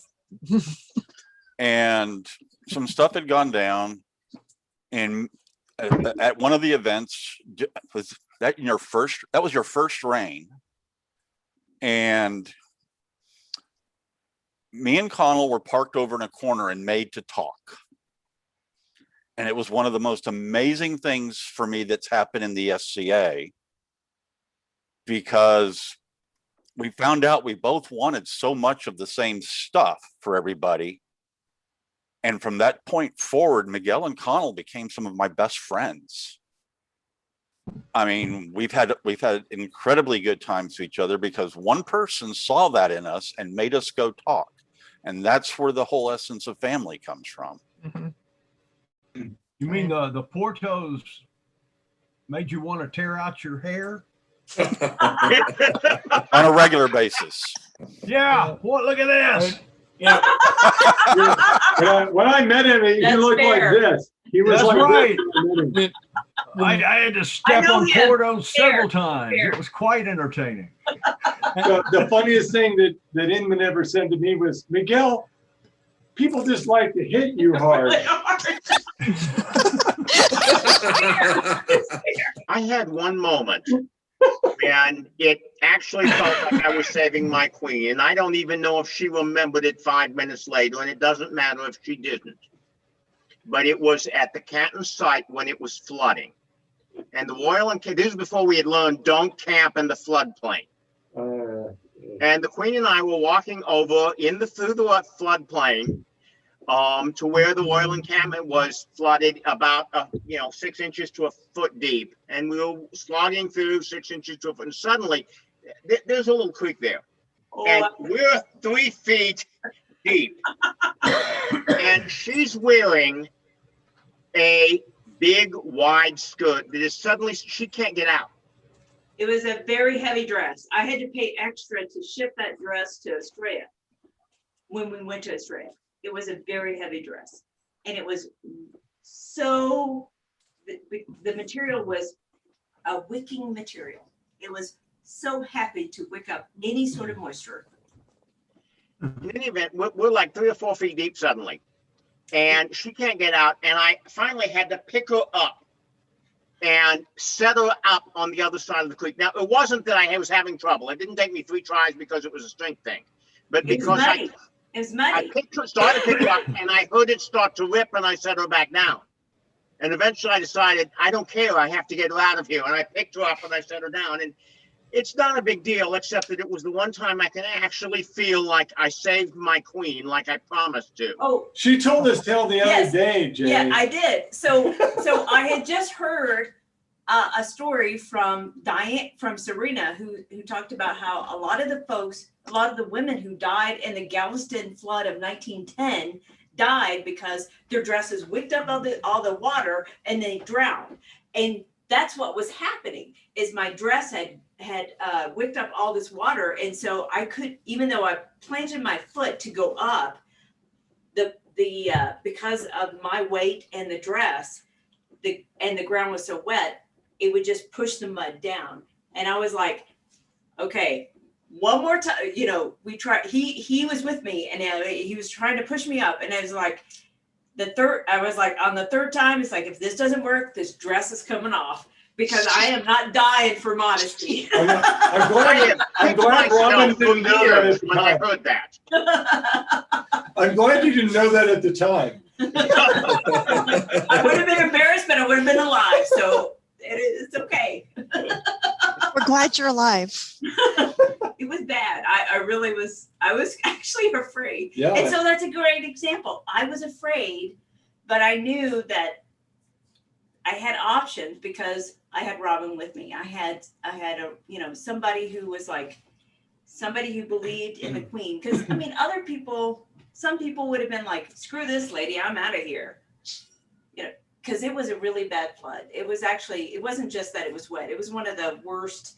I mean, it always, Steps Warler, you always hear it always rains. This was a bad flood, like flood and tornadoes. We had everybody, including the horses, in the building because the weather was so bad. But going back to the fundamental point of the Queen's Champion these days, and it goes in my impression, and all you guys, correct me if I'm wrong here, but it's whatever the Queen wants. But two, it's that you are there for the Queen, and whatever the Queen wants, whether it's protection from a physical mean or a flood or whatever, you're that person. And sometimes it happens that a Queen's Champion is awarded, and that isn't sufficient, and a queen will have someone else by her side to do that job. And ideally they're the one and the same. But oftentimes if the Queen's Champion by title isn't doing that job, there are plenty of other rapier guys around, and girls, guys is a general term, plenty of rapier people around that will do that job for them. And it is almost always a rapier person. On the subject of Queen's guys, of rapier guys, Gwyneth corrected me once when we were in a discussion of what is a white scarf, and I made the comment, we are the Queen's men and the Queen's ladies. And Gwyneth corrected me. She said, we are the Queen's men. Yeah. The Queen's ladies means something very different. It does. And I'm very independent of, from a female perspective, but it comes to the ideal of the Queen's men. Regardless of what your gender is, there is a certain feeling, a certain perspective of the Queen's men. And so as a white scarf, I feel like I'm a Queen's man, even though I'm not a man, and I'm so happy to be a woman. But from the Queen's perspective, and from the historical perspective of who you are as a Queen's man, that's how I feel. And it's difficult because you get caught up on the word man or men. But the reality is you're the protector. You're there to protect them. And whether you're a man or a woman, there are certain roles that are the protector roles. You are the provider and the protector, whether you're male or female. And I think from a historical perspective, when you say Queen's man, you're thinking of a provider and a protector. So to me, I have to, I guess I ignore the gender perspective of Queen's man and just think of that as the Queen's protector, the Queen's provider. And so that's kind of where I come from. mean, it's just, or that's the perspective that I have. Yeah, and I've been a number of female knights who they want to be called Yeah. sir. You know? Gwyneth does something I think is very subtle with her titles. By preference, she is Doña Gwyneth Bowen, Mistress of the Law, Master of Defense. Yeah. There's Because actually the phrase several, Master of Defense means something that Mistress of the Defense doesn't quite. there's several around the known world that style themselves in that manner. Yeah. So I was just looking at the OP because I was wondering if there had ever been a female Queen's Champion. Not today. Not Ansteorra. And for Rapier, there No, wasn't. But one of our queens had a heavy champion that was a woman. Alicia was Regina's champion. Alicia was Regina's champion. Hmm. And that I didn't know. Yep. So as late as 1993, there was a heavy weapons champion for the Queen, as well as a rapier champion. So Rowan had a heavy and light champion, right? Who was her heavy? That would no, be 91. Oh, Because it was when she was the sovereign. Galen was her champion, but it doesn't note that it was light or heavy. So I would assume it was rapier. Galen was her light champion. I'm trying to remember who the heavy was. There isn't one listed in the OP. I don't think Well- she had one. Well, What so about her so first rank? let me rephrase. So when Rowan won by her own arm, Hector had a heavy champion as well as the light, maybe? I don't know. I I don't think know. that's correct. Give me a minute. And There was a- I remember fighting Hector- in the rapier tournament. seems Yes, like Hector's Shane beat me out of the rapier finals. championship was on Sunday. And Yeah, that was Shay. yeah, They he beat won me. that. Yeah, And Rowan's Queens was the Saturday, and we ended up with wasn't it a crazy round robin finish on that one with the three-way to settle it? Okay. This- Because I thought it was like Dupre. He's listed for Athena. Well, I'm trying to remember who all was in that round robin because Mhm. it just kind of kept going for a bit. It did. I don't remember a lot about that one. I want to say Dupre, Donald, and I don't remember the third Donald sounds right For Hector, for Rowan. for Rowan um, and Galen. in which ring? When Rowan she- Sovereign. Oh. Well, for yeah. Rowan Sovereign, Of course, Robin has it on a Galen spreadsheet. won. Galen won. Right. Okay. Galen So was the champion, so he had to have been in it. So look at The Look other at- two were Dupre, who won it outright the next reign for Athena. And I don't know who the other one was. but there's two listed for Athena, and they're not listed as being heavy. So it says that's Dupre right. and She took them Galen. both. She Okay. took them both. She made the medallion, the second medallion, so that there would be a medallion for each of them to wear. Okay, why did she take So- both of them as her Queen's champion? Do you know, Your Grace?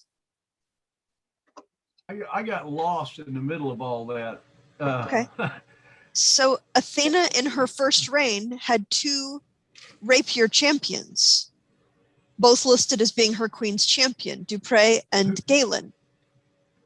Right. And the question is, how did that work? I think Galen was heavy in that. Okay, it's not and, listed in the OP it- as being heavy. Well, I don't know. If she had two Queen's champions, she was happy. I didn't care.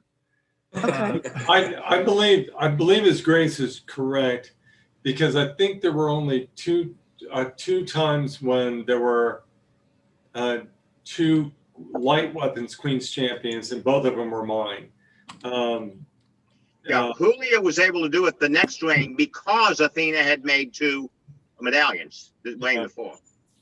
So I had won the tournament, and she chose me and another guy to be the co-champions. And then years later, in that hotter than hell tournament I mentioned with Kat, Yeah, I worked it out with the Queen such that there would be 2 champions because Brendan could not feel his hands. And so when it ended up with he and I in the finals of it, rather than killing a guy who could not feel his hands, it seemed reasonable to me to declare us both champions. And so both of us were champions that day. But That was a brutal. Going back to the original discussion, I think before you were here, Robert, that was regardless of Jay's point of the heat index, it was like 120 on site, and it was horrible. And so we took Avery out in the semis, and then Brendan and I were in the finals. And, yeah, because Brendan took me out the round before that, and he was very confused because he had done a rush on me, and I dodged it, and I basically was sitting on the ground afterwards, and he's like, "I didn't hit you." I'm like, "I know." Are you gonna get up? No, I think I'm done. I think yeah, exactly. There was the one tournament where so many people yielded to me after I legged them or whatever, and it was just bizarre. But it was so incredibly hot. So as far as I know, those were the only 2 times where there was a tie in who was the champion. Oh, you're talking about cats or beans? Miguel, Ooh, it was so hot there. Miguel, I need to tell you something you evidently don't know. Where are you going to start? Julia chose to make 2 champions before you threw that final blow. She was coming out on the field to do it. She chose to take the 2 of you before that fight was over. I didn't realize you didn't know that. Yeah. So, but as far as I know, I think to Chuck's point, that Galen won the heavy on that. That was one of the first heavy tournaments Galen had won. He was one of the best rapier fighters we had ever had at that point, and then took over heavy because he likes to be brutalized by Inman apparently, and then his skill level surprisingly not popped up very quickly, and then I think Inman's right. I'm going to make a note of that and then send it to the herald that is in charge of the OP, whose name I can never remember. I think Obelisk. Is it Obelisk? Obelisk. Okay, I was about to say Odalisque, and I know that's not right. That's a different thing. That's a whole different thing. Okay, and that is Athena 1. I will get that corrected. But it's interesting, the transformation of the responsibilities of Queen's Champions over the many years. And it's probably always been whatever the Queen wants, but typically now the Queen wants more than used to be the case. Mm-hmm. Yeah. What did you have to do when you won? Hey, Robin, when you won, what did you have to do? Well, I was supposed to take the first shift in court. No one guarded the Queen except in court or when she was walking to the bathroom. And my job was the first 10 minutes, someone else would take over. But remember, the someone else could be anyone in the Legion. It was years later before that was restricted to the White Scarf. I've been guarding the Queen for years before I became a Don. Yeah. So when I stepped up, when I did the one for Sonia, I felt bad if I was not there every minute she was up.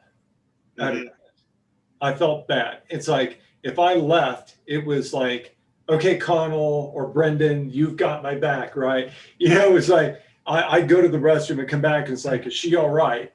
So it was one of those. It's like that is what I did at the events, and so but early on it was like, jump for court, Mm-hmm. Yeah. It was not what I did. I tried to go to every event she went to, and I didn't make all of them, and she was not upset with that. But at the event, my job was to open court with her and to check on her and see if she needed to go to the bathroom pretty regularly, and that was it. And I would, stand up and do poetry about her and, sonnets and things like that. But I think the job's queens are high maintenance and low maintenance. You know, I think there's, you know, some queens are needy and some queens are not. You know, Athena was not. You know, she wanted to go do something, she'd get up and go do it, you know, whether there was a lady in waiting with her or a champion or not, you know, or she went by herself, didn't make any difference. There's one other change that was a deliberate change, and even most champions don't know this is why the job changed. And that was after Sultan's reign. It was decided there would always be 2 people attending the king and 2 people attending the queen. That's a lady in waiting and a champion. And Everywhere.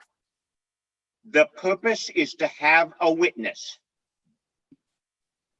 Because we had a king who got in trouble in a situation where Ansteorra had no witness.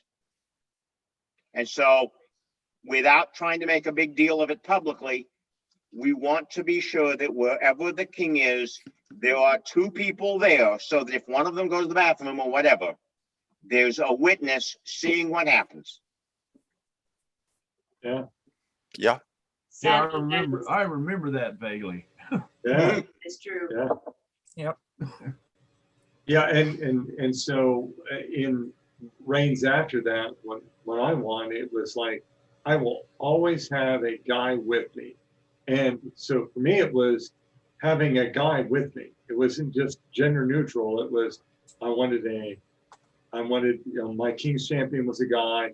I always wanted 1 or 2. My herald usually went with me as well, but it was just like, you know, and we ran into this in one of the times I was Queen's Champion, that there was some hubbub, some rumor about stuff going on. And so, but because I was there, I was able to quelch these rumors. And so having the Queen's Champion or whoever it was there with the Queen or King is backup for, you know, whatever the crazy rumor mill that happens in the FCA. Yeah, so we experienced that with a particular crown as retinue. When we were retinue for one of the crowns, we had some really bad rumors, and it was like, look, I was there all night, you know. It's like, nothing happened. It was all so boring. Yeah, it's very boring. It was very boring. Very boring. So whatever you know, and that was one of the things that we learned also as being servants to the crown, king or queen. It's like it's good to always have to make sure that there's always someone there, whether that's the King's Champion or the Queen's Champion, that regardless of whether they need you, sometimes they need you as a witness to make sure that to save them from that rumor mill. Yeah, because it's huge. The SE rumor mill is bizarre and rather expansive. Yeah, and you can be the most competent, independent person, but that cannot save you from the bullshit rumor mill. All right. The bullshit rumor mill. Let's come on, Edmund. You've got a story there. There's got to be a story there. Look at that. There's a story there. Come on. No, there's not. Oh, come on. I'm guessing there's a story when we're not recording. Right. There are 7 stories there. Oh my God. I got a whole bunch of stories, but they're not for public consumption. Oh. Your Grace, if you would ever like to join me at a historian I will chat, not. I will turn off the camera.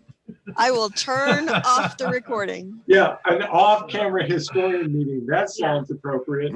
I will say this: is that rumors that can be built around a king. Isn't that how the National Enquirer stays in business? Yeah. I think so. So going back to the differences, I think, between King Champion and Queen's Champion is typically the rumors that are built around King and Queen that are unsavory are the type that They're all sexual. they're all sexual. And so let's throw it out there. They're all sexual. And so when you have a non-biased male witness as a queen to say, I was there at that meeting between Queen so-and-so and King so-and-so, and I could tell you that nothing sexual happened, people listen. But aren't there rumors about the Queen's Champion and the Queen? I don't know. let's not get into that. Let's not get that is extremely rare. Yeah, but that's why I was saying that whenever I went abroad at, mostly it's awards, right? This is really when this crap kind of happens. But when we were abroad at wars, I always had two guys with me, usually my herald and my King's Champion. And because of the fact that you could not, and Inman's frozen up again, but it definitely, even in my day was what, 2 years ago or something like that. So you just could not be alone with any woman ever. And so, and it kind of goes to queens on the same side. They could kind of get away with being alone with their Queen's Champion, but really it was best if there were more people around. Yeah. That's why I was thinking the lady in waiting, that there's always two. Yeah. Mhm. What's the army phrase? Two is one and one is none. Hey, Chuck, you froze up for a minute, so I don't know if you said anything during that.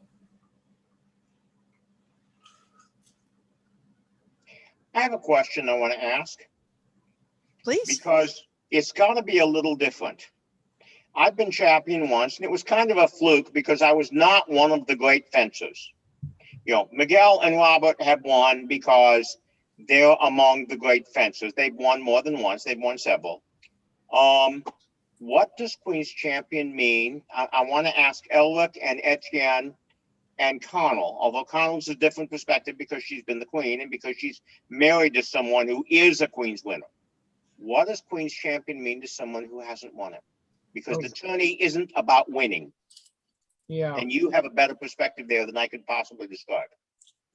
So for me, I oftentimes refer to queens as one of our two high holy days of rapier. It's Easter and Christmas. To me, there's that spiritual piece of it. I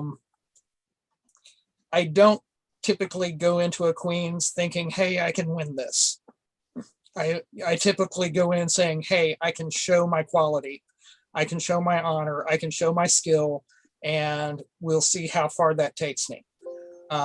And once in a while, a queen shows up that actually inspires me, and I exceed myself, and that's kind of cool when that happens. But for me, it's much more of the notion of the tournament as a means of displaying your skill and your honor and putting those to the test under pressure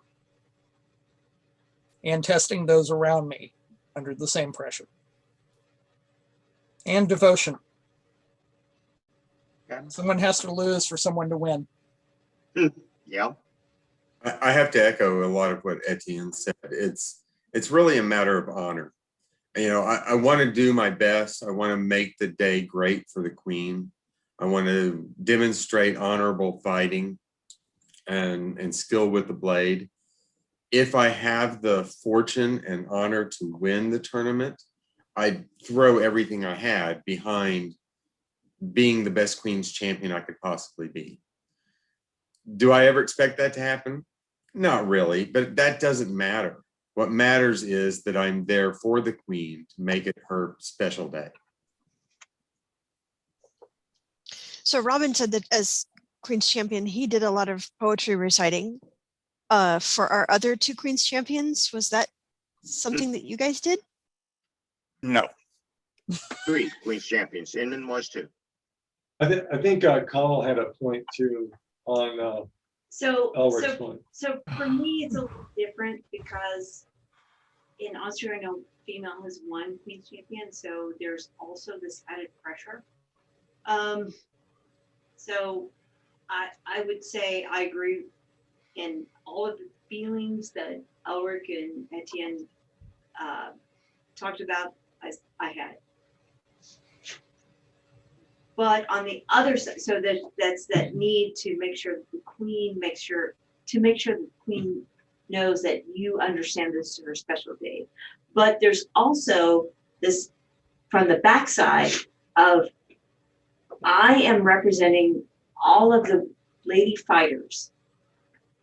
And so there's a lot of pressure there. And so it's a little different for me than they are. But gosh, I would just say it was just, you know, it's the most emotionally bound up tournament that I could ever have. As queen and as entrant. On both sides. Yeah. Yeah. There's a I lot of never, emotion. there's only 2 events that she got Terry at. It was Yeah. Queen's Champion and Crown, or Yeah. or Coronation, maybe 3. One of the things that they've done many times, especially of late at Queen's Champion, is they do the Queen's Hope tournament, the youth champion, intermixed between the rounds of the Queen's Champion tournament. It's a special challenge to participate in that. It's wonderful to help promote the youth fighters, but it also is a challenge for the adult fighters when we have to cross blades with the youths, because we go in there in full Queen's Champion, ready to kill the strongest fighter in the kingdom mode. We have to gear down to allow the youth fighters to fight at their level. And so that's something that we have to be real careful with. But again, the honor of being out there and helping the youth to do their best for the Queen on that day too, makes it worth any nominal risk that you might have to affecting your game, because the kids need that day too. I have to say that was one of my best ever desperation inspiration moments, I think, when I was youth rapier marshal for the kingdom, because we had 2 kids show up at the beginning of the day for Queen's Hope, and they were in completely different divisions. And what do? And I was sitting there just kind of looking at it. I said, okay, we're going to make them run a gauntlet. They're going to fight. It's a Swiss 5. They're going to fight 5 Dons.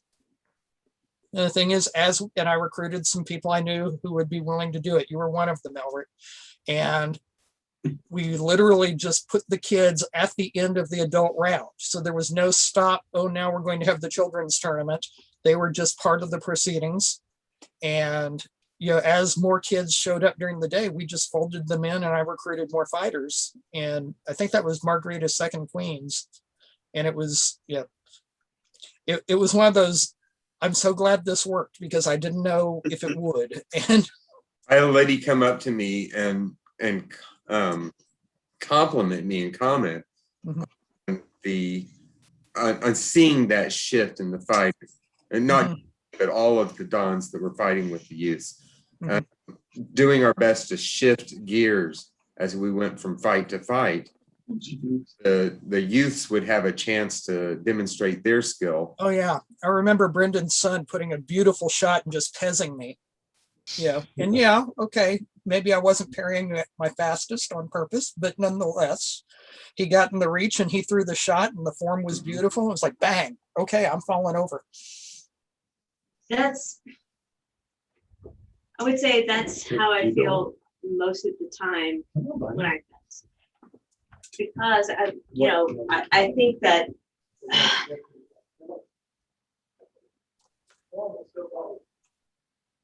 I've been fencing for a long time, but I didn't get to the pinnacle of my fencing prior to being queen. And so having that experience, it goes back to a joke Miguel just said, is like, if mama ain't happy, nobody's happy. But you feel like you are the mother of all these people. You want to, you have your own personal desires and your own personal drives and your own personal ambitions, but then you also want to make sure everyone else is getting to succeed as best they can. And what can you do to help with that? And there's a little bit of sometimes there's a little bit of crossways or conflict with those 2 ambitions. If you are a queen, but you're also a fencer. And it goes well beyond being queen. So after you're queen, this goes to Queen's Champion in the Rapier community. After you're queen, it doesn't matter if you're no longer queen. Most of the folks in the Rapier community still remember that, and they still treat you with that level of respect, and they put you on that pedestal, which is at sometimes daunting, but it's also adorable, and it also makes you feel like part of the family. Every time Connell would go to Queens, Robin would make her feel like the queen, whether she was or not. Exactly. And that's just one of Robin's special talents, right?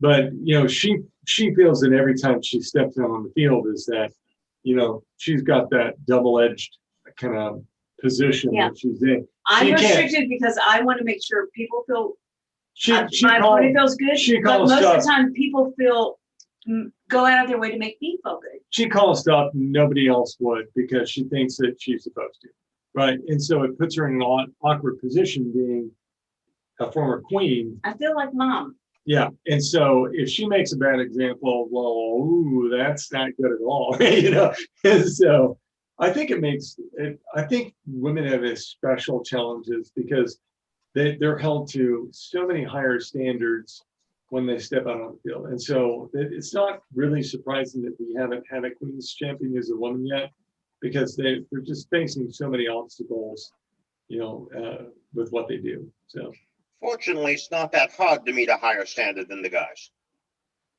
good point. Especially But I really love the fact that we do hold the queens and the roses in such high regard. And one of the things that I think has become a very special thing to see is, like we saw at this last Queen's Champion, the roses that are present come up in court and they call out somebody who has touched them in some special way, made the day special, exhibited honor and chivalry that drew their attention, whatever the reason. And they gift them with some token, but also, are calling them out as a person who is demonstrating these kinds of qualities that we all admire. And I think that adds an extra special something to the Queen's Champion tournament for all the participants, especially for the ones that get named. And I can't speak personally for it, but it seems to me like it's very special to the roses when they get to do that also. It is. Oh, it definitely is. When a queen calls you up, a queen, the fact that she's not queen today does not change the fact. When a queen calls you up and says you've done something that touched her, that makes a difference, that's huge. It happened to me last week. Yeah. And Osprey called me up because it impressed her that I was fighting with Tybar's rapier and dagger. well, Osprey was there.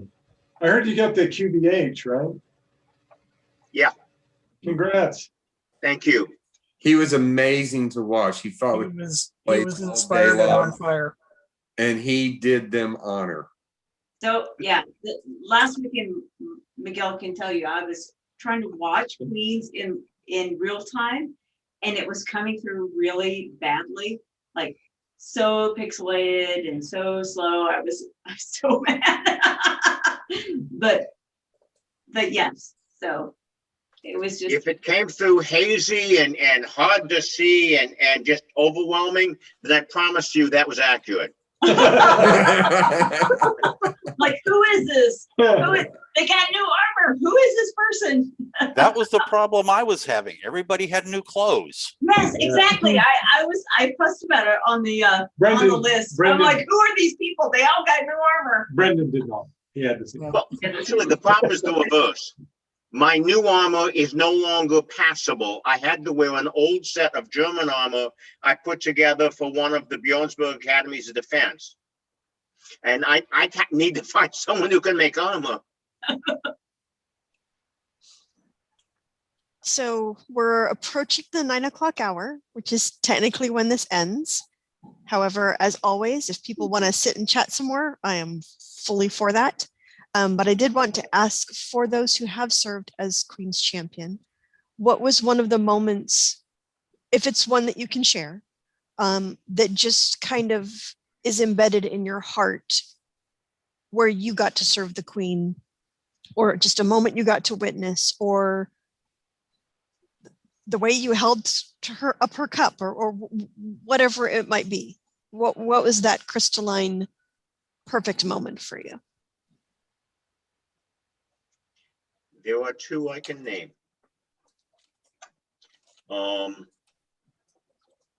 Hearing people tell me 10 years later, 20 years later, 30 years later, that Siglinda was telling them, if you want to be a champion, look at Robin and see what Robin did. And the fact that she would say that is just overwhelming. And my last act as her champion, at her funeral, they had her coronet on display, and I stood there guarding, standing behind her, 3 feet behind. And at one point, yeah, Sigmund told me, you don't have to keep doing that. You've done it. Okay. I didn't move. And Serena, somebody, I don't remember who, came up to me and said, would it bother you if other people took your place? And I said, when I was champion, it wasn't the champion's job to be there all the time. It was the champion's job to make sure someone was there. And suddenly, every Don present, every Donia present, took a stance behind Siglinda's crown.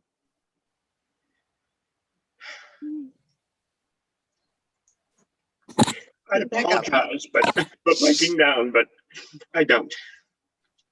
Oh, you shouldn't. That got me. Yeah, we were there at that one. Yeah. Yeah, you can't compete with what Robin just said. That it pretty much categorizes it all. For me, it was not being Queen's champion, but standing in for Shay as Michaela, one of the ones I didn't win for Michaela. Her second one, Shay beat me in like the finals or something like that. And but we went to Penzic, and Michaela was high energy, and so Shay did duty for her until he pooped out, which was about 8 o'clock or 9 o'clock at night, and then I took over. Probably about 12 hours for him. Michaela only slept 4 hours a night. Yeah, and so she needed a 2-person queen champion, and so or more. Yeah, and so for me, some of the strongest memories were not even when I was Queen's champion, but when I was filling in for Queen's champion, because it was when I was standing in for Shay, I was the Queen's champion. And we would stay up till 3 o'clock at night or 4 o'clock at night at Penzic with Michaela, because that's what you had to do. And so for me, it was, and then get up and fight at 8 o'clock. Then you had to be up for roster at 8 and keep going. So that, to me, that was kind of the epitome of it. And I forget sometimes, Connell has to remind me that I was not the Queen's champion, because I did so much for the Queen's champion, because that's what you do. And so to me, that's really what stands out probably the most as being Queen's champion, is doing it, whether you've got the title or not, you're doing the work that you need to do for the Queen. I mean, what Miguel has mentioned is very spot on. I've probably stunt double covered. I covered a lot of wars because I was the guy that was always going to Penzic. So I covered for a lot of those. But as far as ones that stood out, they're both a little on the humorous side. In Duncan and Larissa's reign, we were at Penzic, and Duncan and the King of Callantir and both kingdoms' chivalry were all fighting on a bridge off to our side. Both queens and everybody who wasn't chivalry from those two kingdoms were on a bridge without any knights in amongst our ranks. And I had gone out spear, and Her Majesty had gone out with a pole arm. And Callantir was calling the commands. And when they called poles forward, Her Majesty took off, and we were told to listen to the Callantyr command. So as a spear, I couldn't go. So I immediately looked around and found some rather large no-neck huskarls I recognized, pointed to Larissa. They nodded acknowledgement, and she was very upset that she never got to swing on anybody because nobody ever got within range of her pole arm. Because they would start, and then the Forest of Rattan would go up, and the Forest of Rattan would come down. Then the second one was as Elizabeth's champion.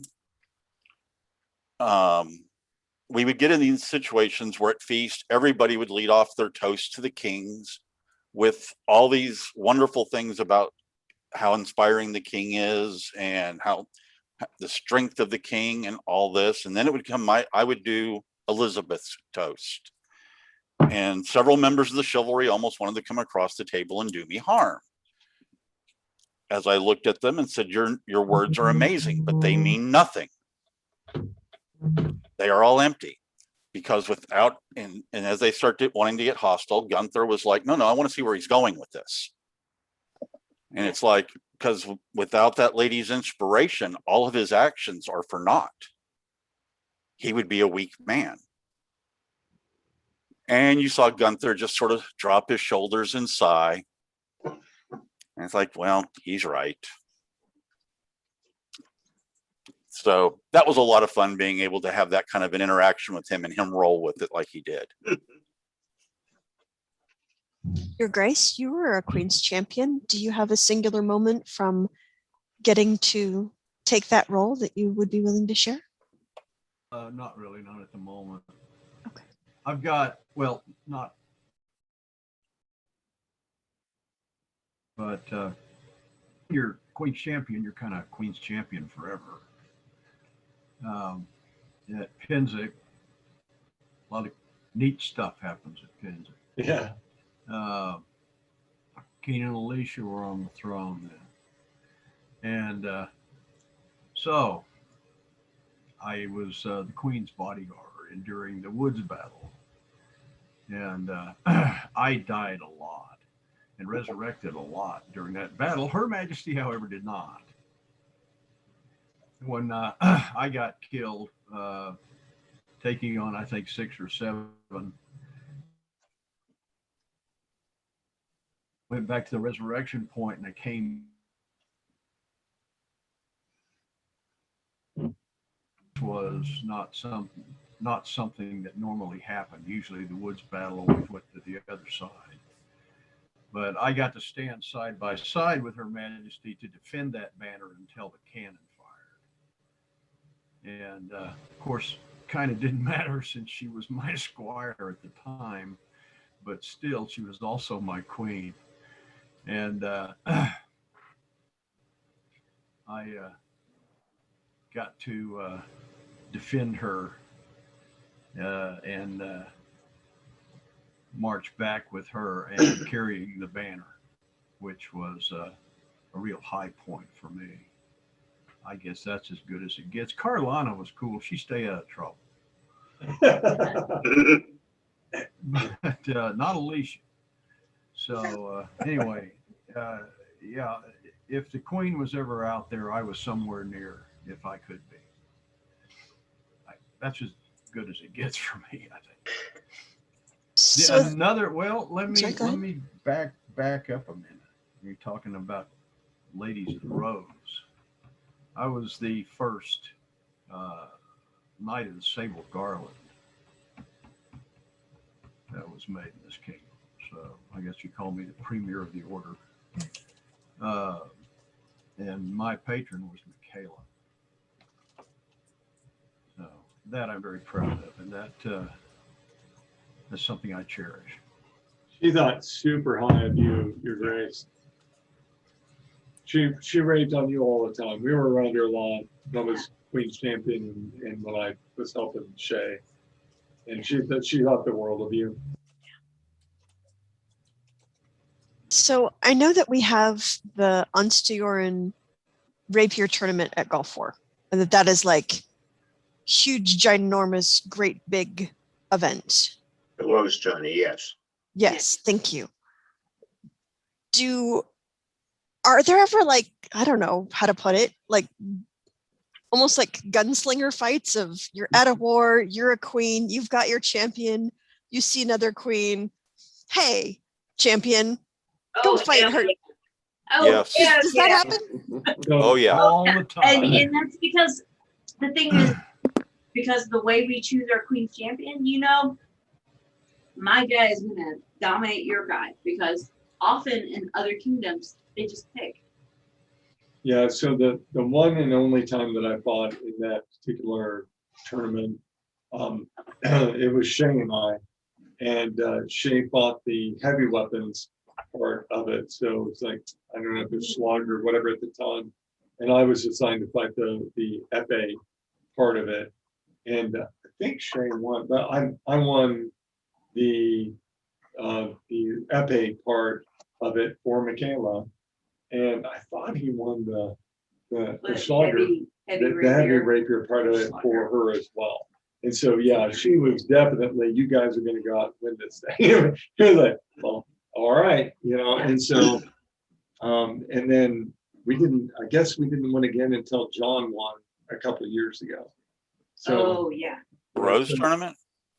at No. Pennsic, The answer. Oh, the Ansteorra yeah, the Ansteorra tournament at Pennsic is a barn burner. Yeah. yeah, the one that I won had 130 people or something like that, and it was just like Queen's Champion back home at the time. It was very tough. So I'm the only one here who has never been to a Gulf War and has never been to a Pennsic.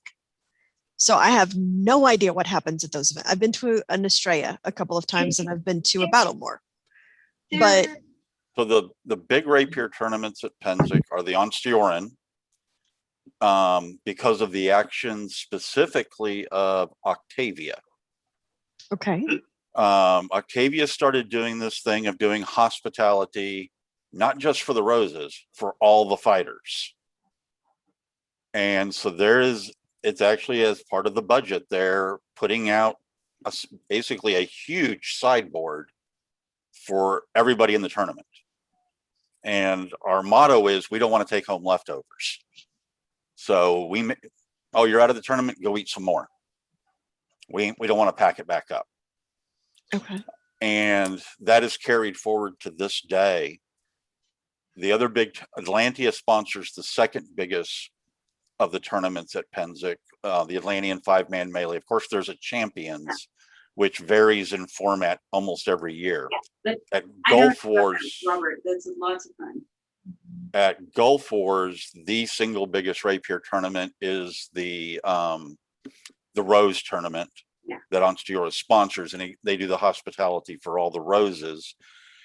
And some of the out of kingdom roses are sometimes confused by what all's going on because they don't have the same level of bond with their rapier community in their kingdom, which often will create scenarios at Gulf Wars whereby we actually have too many fighters and roses are showing up with no fighter in their stable, as it were. Yeah. And some of us will voluntarily go into what we call the loner pool to make sure all the roses have somebody. And that's so special because for those roses in those kingdoms, that's never been their experience. And so when they come to the Ansteorra Roses tournament at Gulf War, they're like, they're blown away. And that's really cool. It's really cool to see that because those experiences help drive and improve the rapier community in those kingdoms because they never had that before. So it's really cool. The one time I've won it at Gulf Wars, I was actually fighting for the Princess of the East. Oh. I never thought in that, Robert. And it was actually kind of neat because she actually had to leave the tournament early because she also had children at the event and youth activities were starting, and well, the job of mom trumps everything. So she had to go be mom. And at the end of the tournament, I've got this huge prize basket I mean, it was just amazing the amount of stuff in it, and I have zero idea where she is. Oh, I am wandering around Gulf Wars until 11 p.m. that night. And I finally find her and her prince hanging out on their cabin front porch. And I go and give her this stuff. And her prince was just totally blown away by this. But the neat thing is, it helped modify how they interacted with their rapier community when they became crown. And to this day, if I show up at Penzic, they're no longer a couple, but he'll spot me in the streets. And I'll just hear this loud yell of, Robert, bro, how the F are you doing today? And I just brace for impact because I'm getting picked up and I don't get anything to say about it. Wasn't the King of the East, was it Robert? It was, now he goes by Omega. It was Darius. That's who I thought it might be. I didn't know he changed his name. That's who I thought of when you said that. Yeah, he's a South Jersey Union pipe. Oh, yeah, I know Darius. Oh, yeah. And I'll hear him. I just brace for impact because I get nothing to say in this discussion. Yeah, he's a hoot. Yeah, it's those inner kingdom tournaments. I mean, especially for the guys like we produce one every once in a while, you know, or Robert or you know, John or whatever, who can go out in the known world and compete at that level. But it's rare. I mean, you know, we get them every once in a while, but that they, you know, that's a big deal to the guys. You know, winning the Penzic Ansteorra tournament is one of the big things in SCA Rapier, and winning, the Rose tournament at the Gulf is kind of in the same lines, and so it's we don't have as many opportunities that the ship guys do of showing yourself, like, you know, in the spot in the champions battle at Penzic and numerous times and stuff like that, and you know, but yeah, there's only a couple of them that I know of in the SCA for Rapier that is really the thing, you know. And you know, the reason that Tora Taka or whatever is, you know, one of the big guys is because he won, you know, the Penzic tournament, you know, a couple times, that kind of thing. I just want to say this has been a lot of fun for me listening to you guys. Lots changed. Y'all have come a long way since we were signing, agreeing to treaties for the white scarf with different kingdoms. I remember taking the white scarf treaty. Can you hear us? You froze up for a minute. Yeah, I know. I got such great Wi-Fi here. Anyway, since we took the White Scarf Treaty up to Ansteorra, Darius was a personal friend. We had such a great time doing that, and standing up for it and kind of sliding it in a little sideways at Gulf War just to make sure it happened at all. It's terrific. Now every kingdom does it. And you talk about these giant treaties, tournaments, Penzic and Gulf War and stuff. It reminds me of when Duke Siegfried, who was the Earl Marshal of the society, called a meeting of all the Earl Marshals of all the kingdoms with the express purpose of killing it. And I sent Seamus and I told him, you tell him a third of my kingdom does this. We're going to keep doing it. We don't care what you want to do. What year? So on. Your Grace, what year was that? Do you remember roughly? I don't know. Robin's the historian here. About 86. Yeah. 86, something like that. I think it was my second or third reign. And we just said, tell them no, we're going to do it. And one more time, Ansteorra stood its ground and said, we're going to do it. And everybody else went along with us. So, and what it's become now for you guys just warms my heart to the core. And now you have a peerage, And that's something I've always wanted for you. It's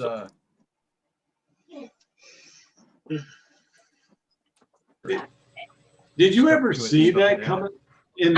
Did you ever see that coming, the appearance? Because I didn't until like super late. So I guess I'm more in the moment. But is that something that early on or even mid level you were like, yeah, I could see a peerage for that? yeah. Sweetie. I thought it should have happened a long time before it did. In my sixth reign, I had done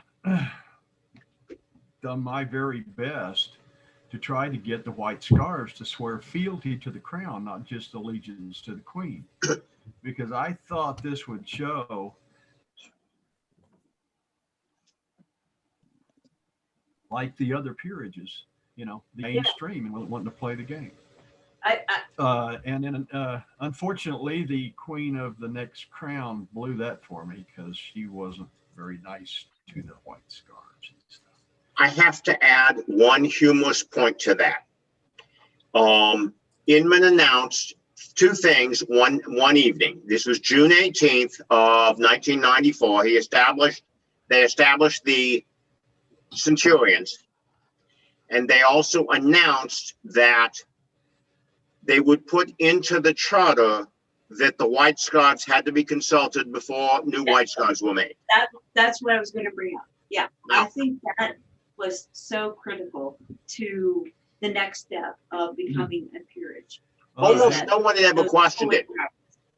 Almost all crowns had already done this, but at that point they decided they'd put it into the charter. Now, Adelicia was there that night, and we went home that evening on Saturday night to come back out on Sunday. And at like 2 a.m, she typed up a Constitution of the Order that had that. And she did the whole thing. And she said, oh shit, we can't get it signed when we go out there again. We finished it. We took it out there on Sunday.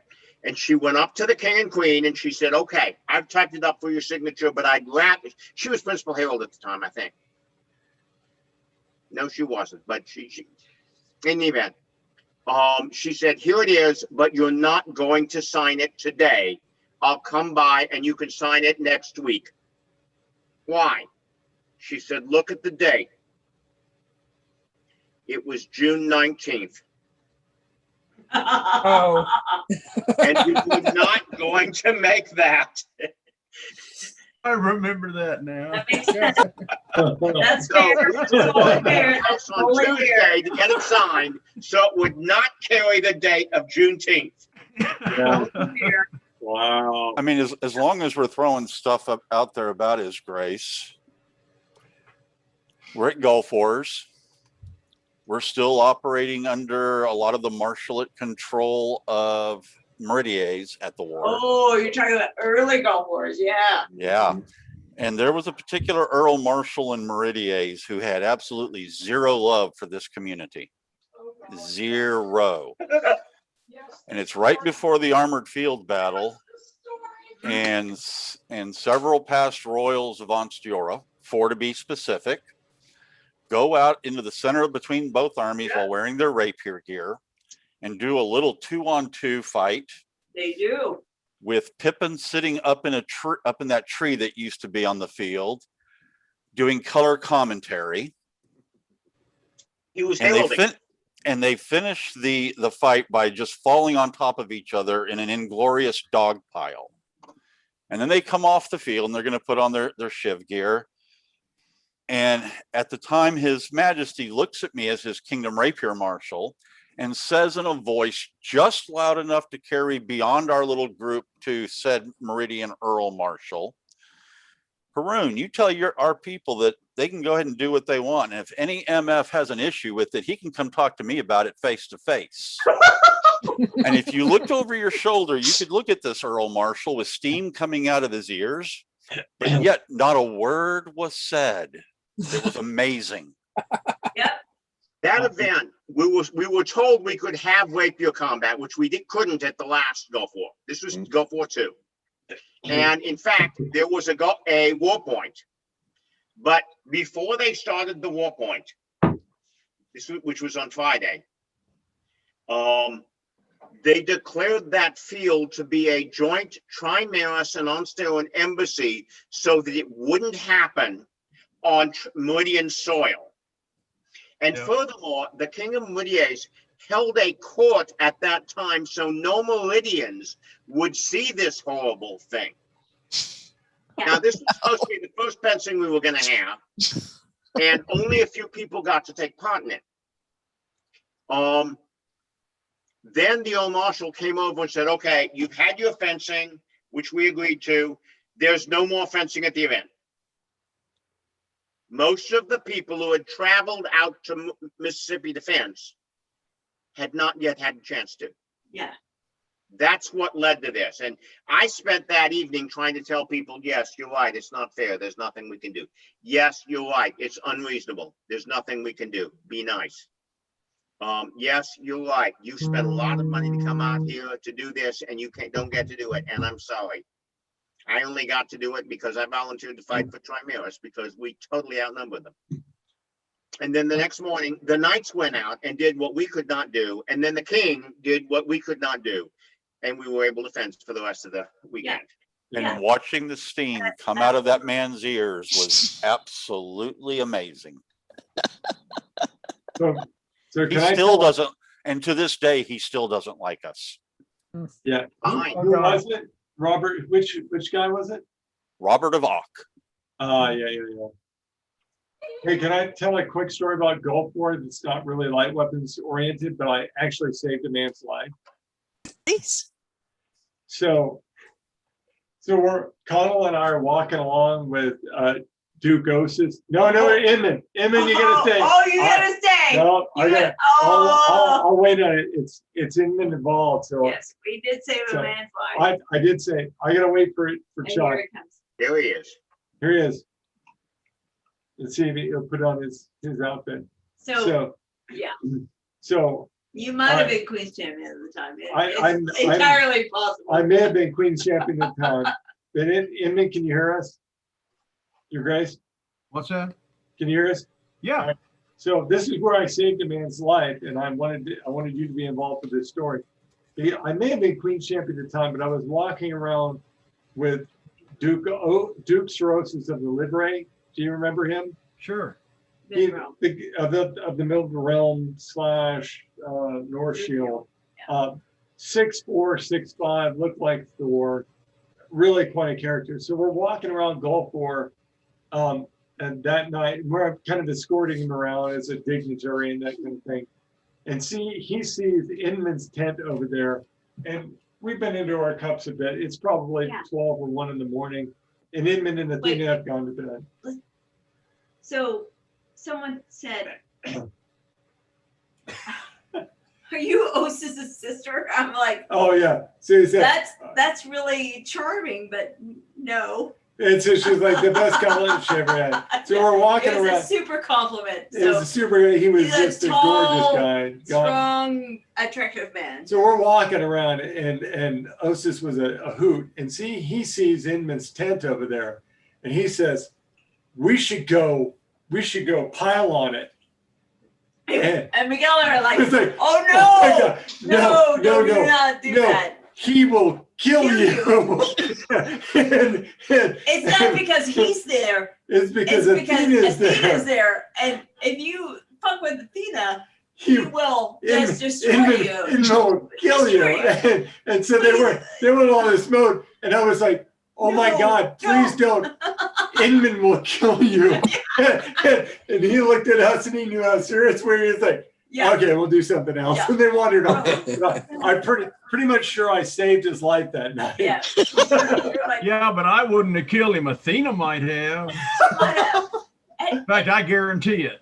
But anyway, Details don't matter except to the police. He didn't have a serious intent at that Sorry about me at war, man. It's Athena just would like, take oh your. man, dude, do not disturb her sleep. No. No. Jabeda, you Yes. asked earlier what about the great moments we had as Queen's champion, and we've all answered that. You didn't ask about the most frustrating. Oh, I I'm didn't. gonna answer that one. Because I won Siglinda's second champion, which means I won for the first queen who really loved us. Now, it was absolutely my belief that the final job of the queen's champion is to find a successor. It's my job to be marshal in charge of the next tourney to make sure that we get a good queen's champion.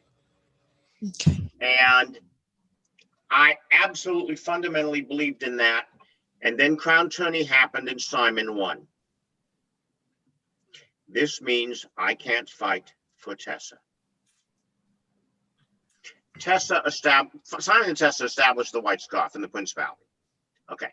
When Tessa, we were talking earlier about, who's the queen affect the number of people in the tourney? Oh yeah.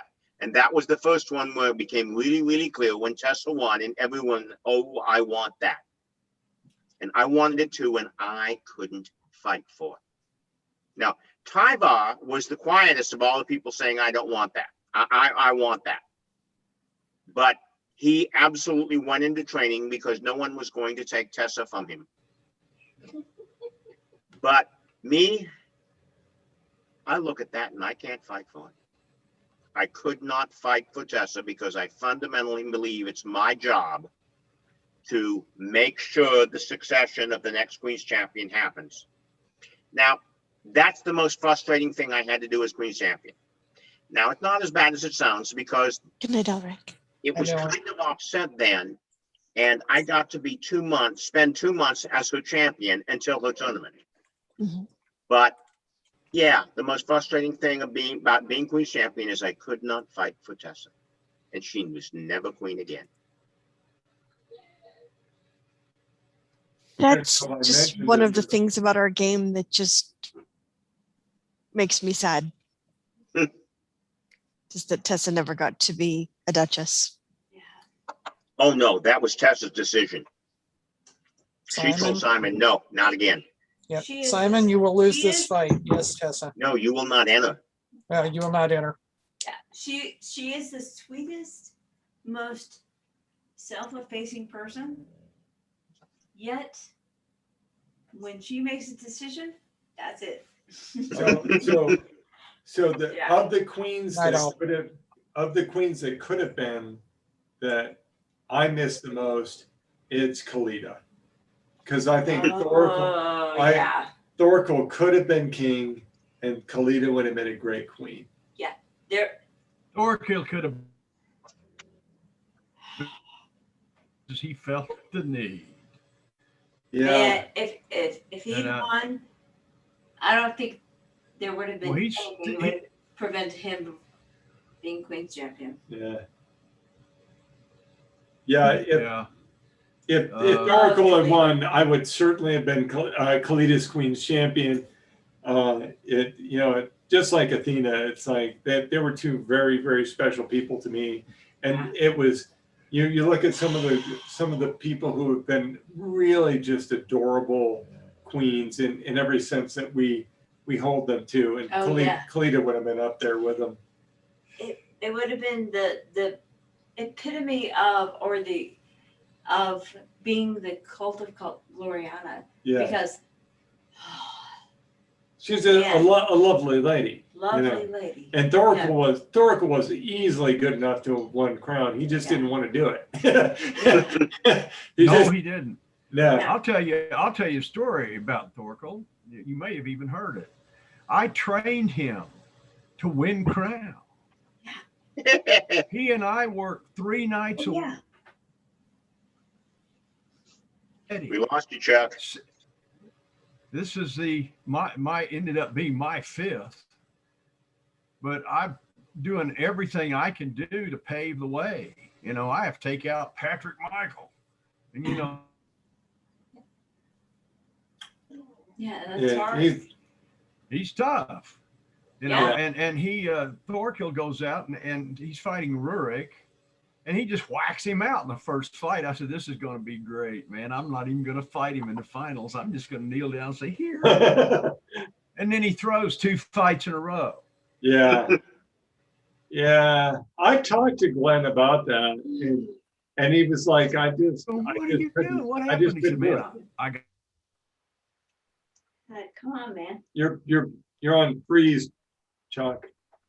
But yeah, Yeah. go ahead. am I unfrozen now? You're on Yes. freeze. Okay, well, great. Anyway, I'm not going to fight him if he beats Rurik. Yeah. I'm just going to go out there and kneel down and go, Your Highness,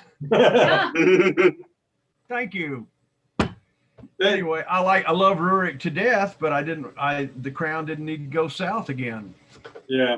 Yep. And So I won. What can I tell you? And Athena, they call her on the phone, and I think Ragnar called her actually, and he said, well, your Highness, and Athena kind of stopped and didn't say anything for a minute, and her first words out of her mouth was, what happened to Thorkill? Because if I'd have killed him, she'd have killed me. Yeah. Which you could have. And yeah, well, she would have. Believe me, I'd have had to sleep on the couch for a year. But it was one of those things where, yeah, I thought, sure, when that tournament started and all the way into the semifinals, this is his day. He could have had it easy. He could have beat Rurik with a walk. He just and then he didn't. I talked to him about that. He just couldn't. He didn't want to do it. He's not an alpha personality. He doesn't like to present in court. He's effectively shy. He loved fighting, and he wanted to do it for you, but he just couldn't do it.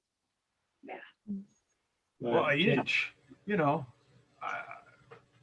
I guess he got me in shape for it because I won bing bang in the finals, and it was like, okay, crap. But the thing about it is the best reign I've ever had. It was our first reign with a lady I love dearly. It had been 5 years. Yeah. I want to ask a question. We've heard It a was lot beautiful. from all the champions, and that's almost all who's left. Caitlin has been sitting here listening. Do you have any questions for us, Caitlin? She sneak off. No, I'm There here. she is. I'm just enjoying, like always, sitting and listening to all of you tell your tales and that, and learning about some of the people that shape the game that I enjoy. I just didn't want you to feel like we hadn't answered what you wanted. Oh no, no, Sabina and I are good buds, and if she would have missed something, I would have said something or Okay. messaged her to. Oh, thank you. Or I would message her to do something about it. I want to know about this, and then she would have asked. Did we cover everything? Everything that I can think of. Mhm. I just wish she would have had a chance to go to either Penzic or golf. I haven't been to golf, but I've been to Penzic, and I think she's missing something. Maybe someday. I agree. So, having been to a lot of the wars, I think Penzic is the most. As the biggest, it's got the most unique perspective on not just SCA, but other groups that combine with what we do. And Robert can report about this, but I think the best SCA war is Gulf War. And it's because we strive, and Inman started it, so he can talk more about this, but every time that we've been crowned for Gulf War, which we've been crowned 3 times at Gulf War, and every time we've strived to try and make it fun for everybody. Yeah. And so, especially this last time, it was make it at a time, so that everybody can have fun doing it, and it doesn't take away from the heroicism that you get in the various disciplines, but it takes away the kind of aggressiveness Yeah. of a Australian war where, hey, ain't gold always wins. You know, it's kind of, we're there for our enjoyment. You know, we're all part of the same community. We have all the same dreams and aspirations as fighters and warriors and artists and such. And to me, and I'm biased and a bit because my master started it, but I think Golf Wars is the greatest of all. Yeah. Well, that was the foundation we built it on. Was this isn't about more points. This is about meeting new people, about finding the things we have in common. And no matter how the battles turn out, big deal, it's still going to be a draw. Because in a draw, you can say, well, everybody loses. No, everybody wins. Yeah. Yeah. And that was the whole premise. We started it on that and we kept it on that. And I'm glad it stayed that way. One of the essential things about the draw is this. If there are like 9 war points and one kingdom wins the first 5, the other 4 don't matter. But if we're not adding them up, then no matter what's happened and everything else, when we're on the last war point, it matters to us whether we win or lose.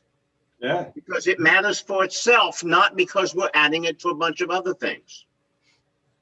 And that makes each one matter regardless of the other ones, and not matter in a overwhelming we lost or we won sense, just in a I'm going to kill that guy in front of me right now sense. Yeah. So Bragging rights have been the best thing about Gulf War, you know, and but doing it tongue in cheek and in a good spirit of fun. Yeah, which has always been the. What do you got, Robert? What are you thinking? Well, for having to step beyond who I am and try to be even more and be better, Gulf Wars wins. For being able to combine a vacation with some fighting, Penzic wins. Well, so at Gulf Wars, especially during the period I was landed, this would be the morning scenario. After dealing with my populace, there'd be some mornings where you're just not feeling it after solving their problems that morning. And then here would come Simon and Tessa down the road, slowly moving along, and he'd be dragging their little wagon with both sets of armor in it. And he'd go walking by my camp, and I would just look at it and it'd be like, damn it, where's my armor? I was to the point that if I'd gone back to Gulf War one more time as landed, I was going to start paying Simon every morning to take a different path to the battlefield. Whereas at Penzic, if you're out a little late one night and you wake up that morning and you're just not feeling it, you can sit in the BFT in your pajamas and read a book and let Serafina throw food at you all day and not feel guilty about it. Yeah, and maybe that's Robert. Maybe that's the difference. I've never gone to a war where I didn't feel obligated to be out on the field, and I would love to be able to go to a war and feel like it was a vacation, but I haven't. Well, there have been a number of times that I would do the 2-week trip for Penzic because I'd be helping set up the camp. And by the time you'd get to the middle of war week, sometimes your gas tank was getting a little empty. Yeah. We started. This is completely off the topics today. Of what you wanted about. We started doing Gulf Wars as we would start out in New Orleans for the first couple of days of it, and then I would go and fight whatever champions battle I needed to fight in, and then I'd stay there for a few days and then go back to New Orleans.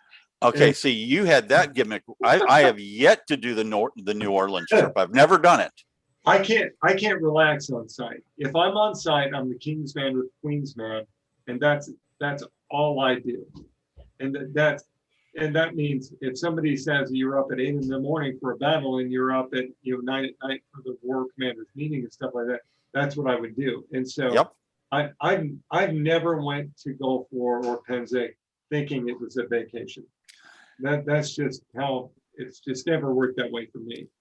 I've had a number of Penzics that didn't work that way. I've had years where it was every war point, both fields.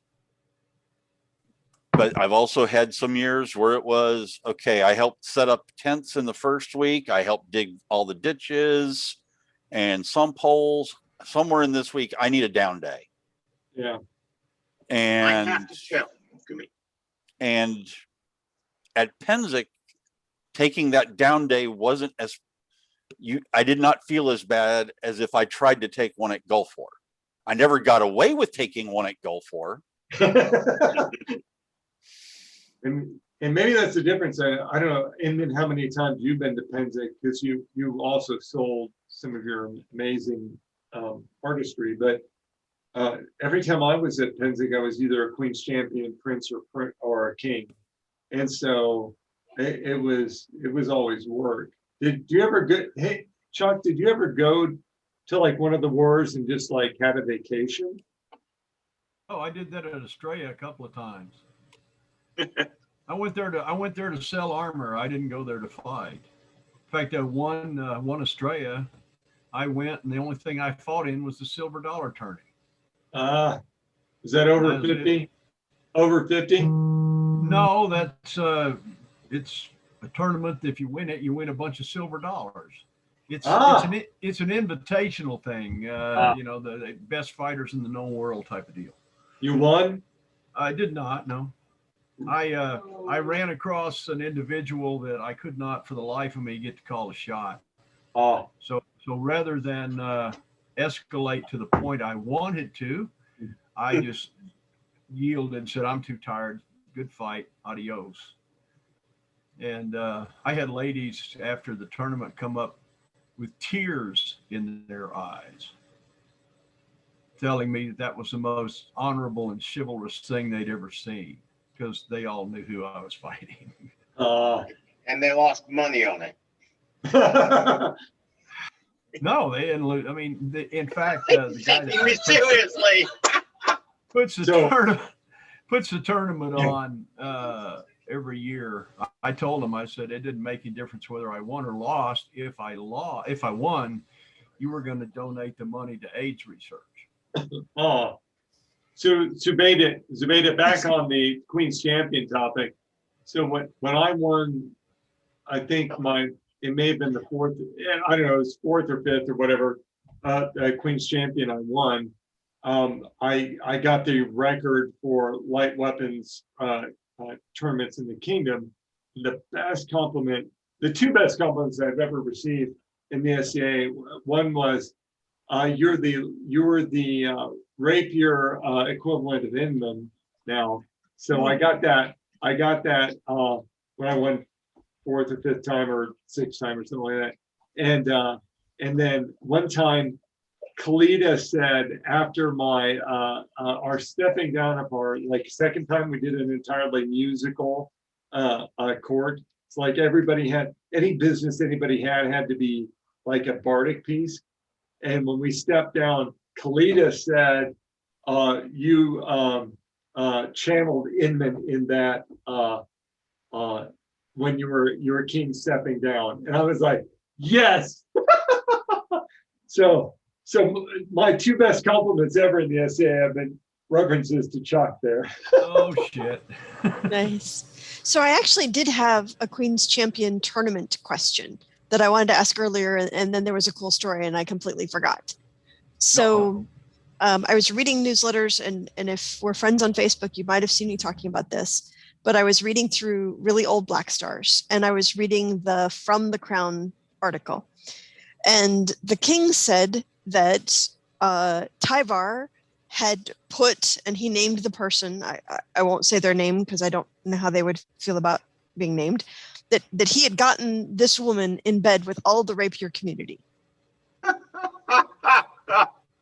And Master Robin was kind enough to explain just what the heck that meant, that it was part of a scenario, and it was round 3 of a multiple part fight, and it's, you know, the challenger and the husband comes in and sees the fighter in bed with their spouse, and so there's a fight, and they were all just these themed fights, and it was based on Aramis from the Three Musketeers, and that all of the scenarios in that particular tournament were themed in that way. It was a tavern brawl. It was a, you know, escape out the window, you know, before the angry husband gets you, things of that nature.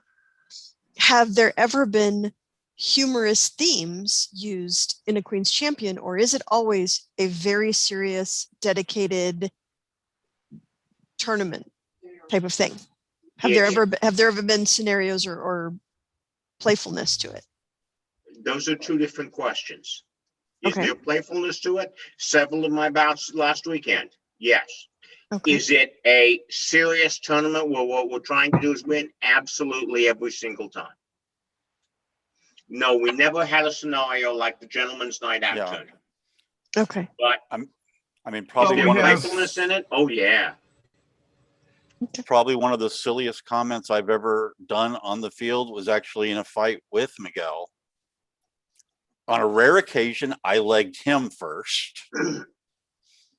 Then he returned the favor. He said he got everything set up, got his blade laid into me, but he didn't finish out the shot, but I wasn't in a position to push the shot away. So all I did was yell out, "Miguel, you just got to push harder." And everything went downhill from there. There's lots of room to be silly while taking it seriously. I was fighting Cornelius last weekend, and I took his arm, and I almost tossed my dagger, and I stopped. And I'm quite sure no one heard this because the mask, the double masking, and the fact that everyone's hiding in the shade means no one hears anything on the field. But I looked at him and I said, "Brother, it's been 38 years since I've been in the finals of Queen's Champion.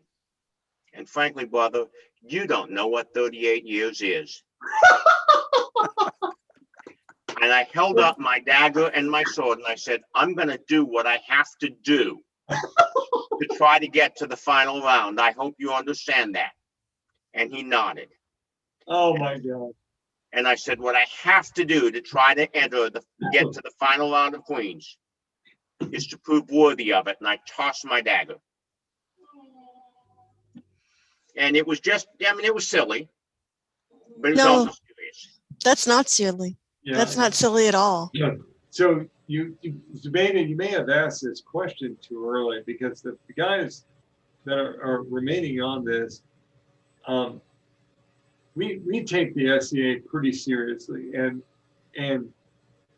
the honor of the Queen and the honor of the King.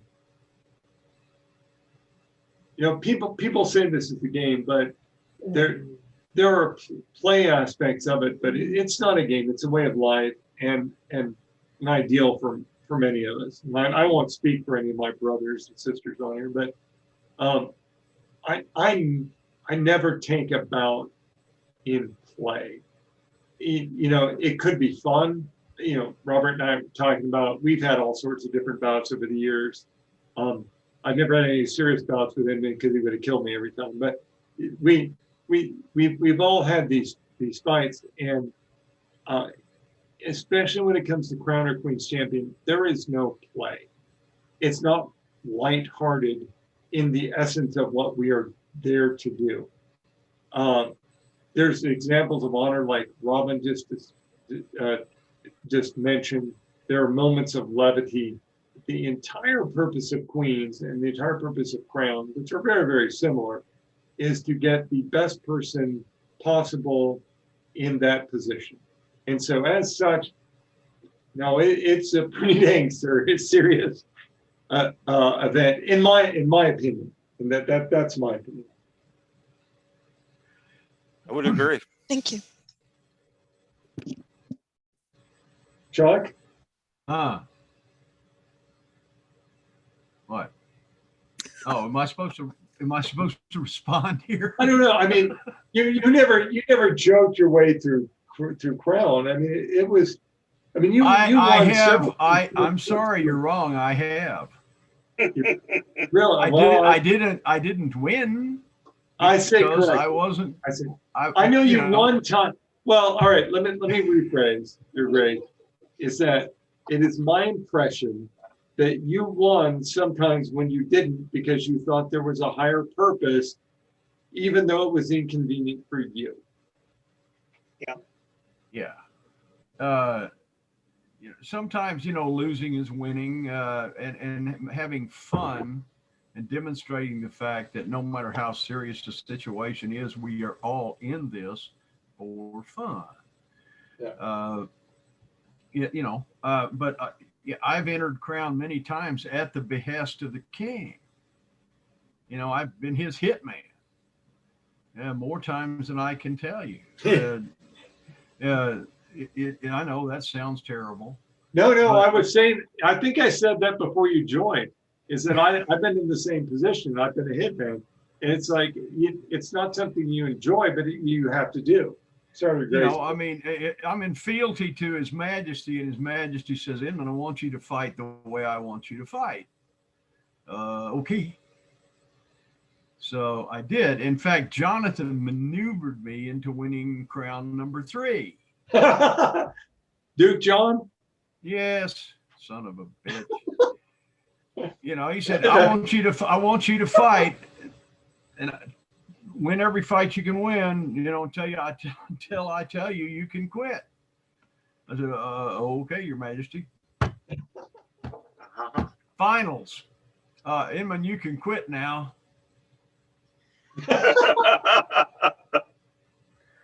No, I can't.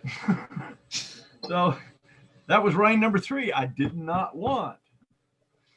Yeah. And it just happened that that's the way he wanted it to be. He wanted me to follow him, and so I did.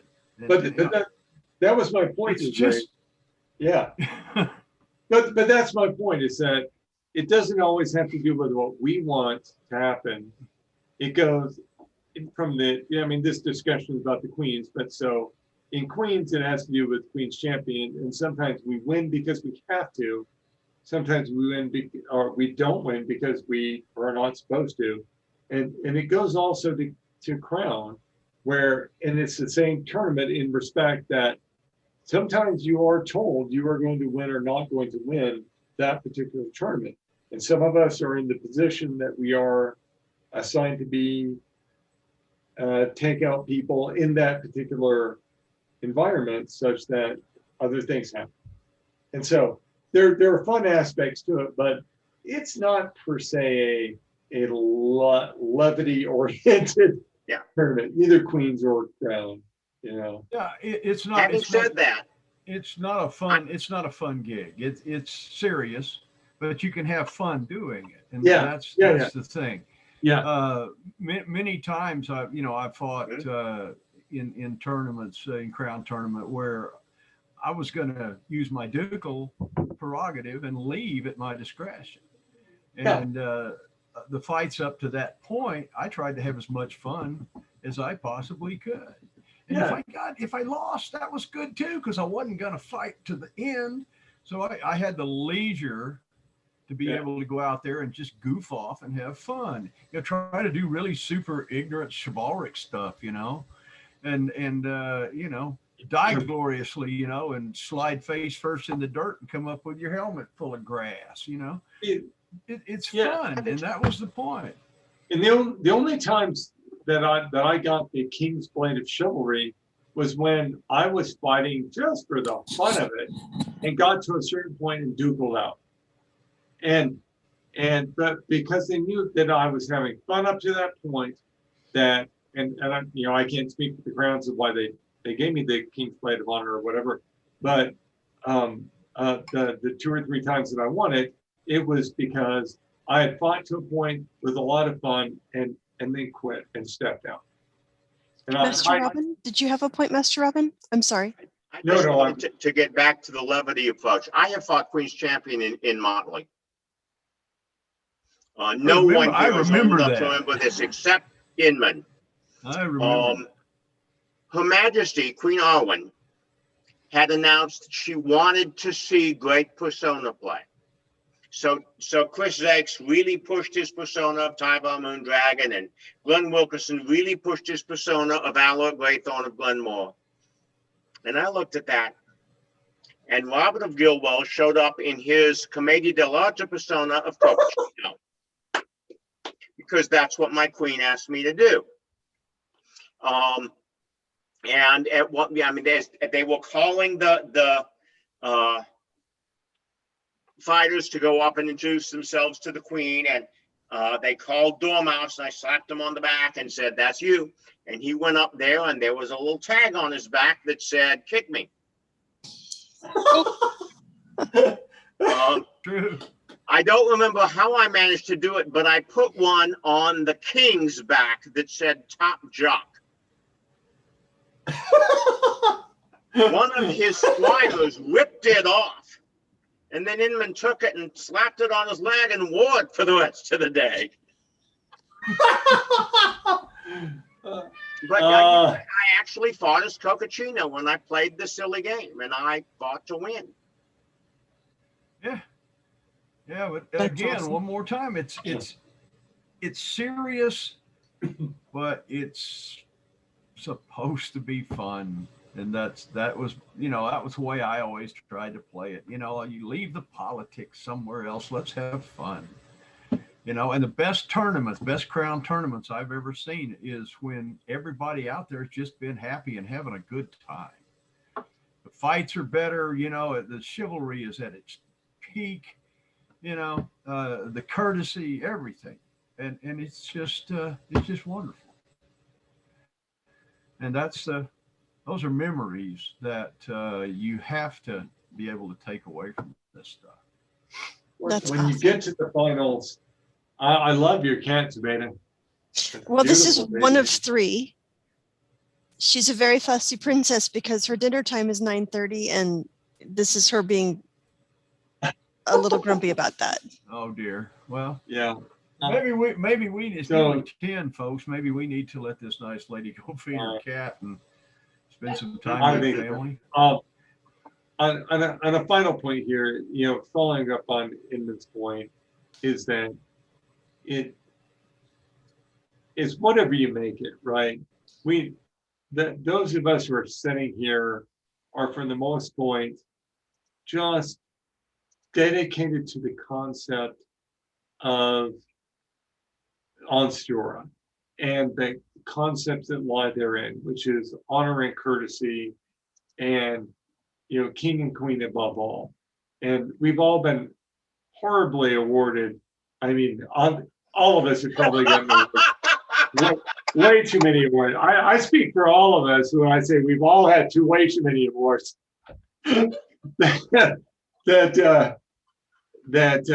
We take this probably as seriously as you can get in that grouping, and that so there's levity and there's comedy and there's honor and there's that kind of thing. But at the fundamental point of it, from a queen champion standpoint, is that the queen is the thing, or the king is the thing, and we do everything that we can within our ability to not only to win for them, but then to do for them as they want. And sometimes that's things you don't want to do, and sometimes it's winning and sometimes it's not winning. But we're always there for the king and queen as they want to be. And that's the only way that this society continues along the lines of what we're talking about, is that it is the cult of Gloriana and the cult of the king, the cult of Rex, that we drive forward and say, we are your men and women, and we will do whatever it is that needs to happen to keep this kingdom going the way it is. That's my take. Yeah, and we go away from it remembering one very simple fact, that my lovely ducal crown and $2.50 will get me a cup of coffee at Starbucks. Yeah. And at $2.50, not a very good one. Not a very good one. And I'm going to throw this out there, that Inman is the greatest fighter that's ever been. But I wasn't king of anything unless the people of Ansteorra said I was and treated me as such. And they did. And any king or queen that forgets that and gets all pompous and stupid, they're just ruining the game for themselves. Keene once gave the perfect description of this. He was talking to someone at work who asked him what he did last weekend, and he explained it. And the guy said, wait a minute, you're saying you traveled 300 miles and camped out in the heat just so you could pretend you're a king? And Keene said, no, that would be stupid. I drove for 300 miles and camped in the heat for a couple of days so that 200 other people could pretend I was their king. Yeah. I told this to a brother Knight one time. It's like, and when I was trying to explain to a kid what we do, and she's like, are you a king? And it's like, no, I am an actor who tries to make it believable to all of these people who are here that I am their king. And if I'm a good enough actor, they will believe that. That's my role. And getting back to the topic, my job as Queen's champion is to make Siglinda fundamentally believe she's queen. Yeah, exactly. So, and I'll echo Robin's point is that as Queen's champion, you're not there to do anything other than make the lead actress believe that she is the queen. And if you, in your side role as Queen's champion, get that actor to believe that she is the queen, and therefore she does a better presentation to the audience that she is queen, then you have done your job. And that's it, because everything else is just, hey, I can stick people really well with a foil or an epping or whatever we're using right now, right? You know, but the real focus of the SCA is around the theater. That and Chuck's been a theater guy since the beginning, right? And he kind of defined what theater in the SCA was, but what I tried to do as king, and we did as king and queen, and as everything else around it is, how do you make the show better, right? And it's like the king and the queen are the stars of the show. And there's sometimes really outstanding side performer that does amazing things, or Robin or whomever, right?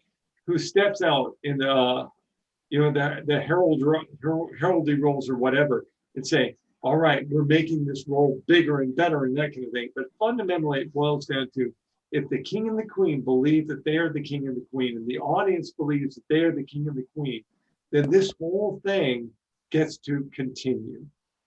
When it boils down to a stick jock wins crown and the queen just does what she does, then we're minimized. But when it blows out into this theatrical performance that is the SCA, then we are the best that we are. And Inman has been there a number of times, and have been the best that we are. And so has everybody in this meeting that we've been. Have been there, been theatrical performance in this play that we call the SCA. That's how I see it. I could be wrong. Toby wanted to come say hi to. What a cutie. We are the stuff the dreams are made on. He is ridiculous. There we go. Well, I hate It's just to say this, No, but it's I'm time for all of us to go. really Yes, gonna it have is. to. And I'm in a cut this. different time zone than the rest of y'all, so I really need to go to bed.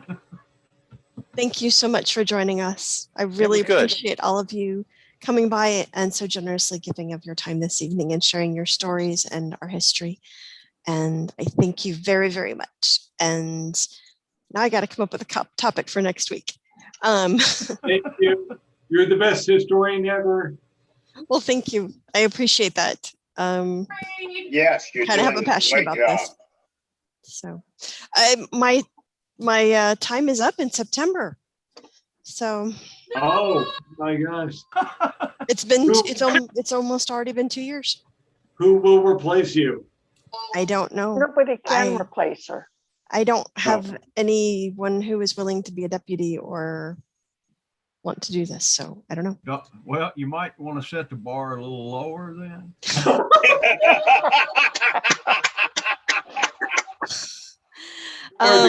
You're the greatest. You are. Yeah. Well, I don't know about that because Mistress Anise did this for a really ridiculously long time. And she convinced the early crowns that they needed to keep those records and to have that history. She was what made the office actually stick around. So I would have to defer to her. So. Yeah, but you make great beads too. Good for you, Spada. That is your job. Our job. I will. You are where you are. I'll take exception to that because I also make beads, and I think mine are at least as good as hers. Actually, no. Catalin's are way better than mine. She's one of my teachers. So. Yeah, but you see, I wear these when I play music. And I'm very honored by that. Since I've been wearing them, I haven't been off key or dropped a chord. Well, and I play 2 nights a week. I put mojo in it. Yeah, I know. I'm grateful. It was my pleasure. Hey, great to see everyone. A pleasure, and thank you so much for being here. Thank you all. All right, have a good evening. Good night.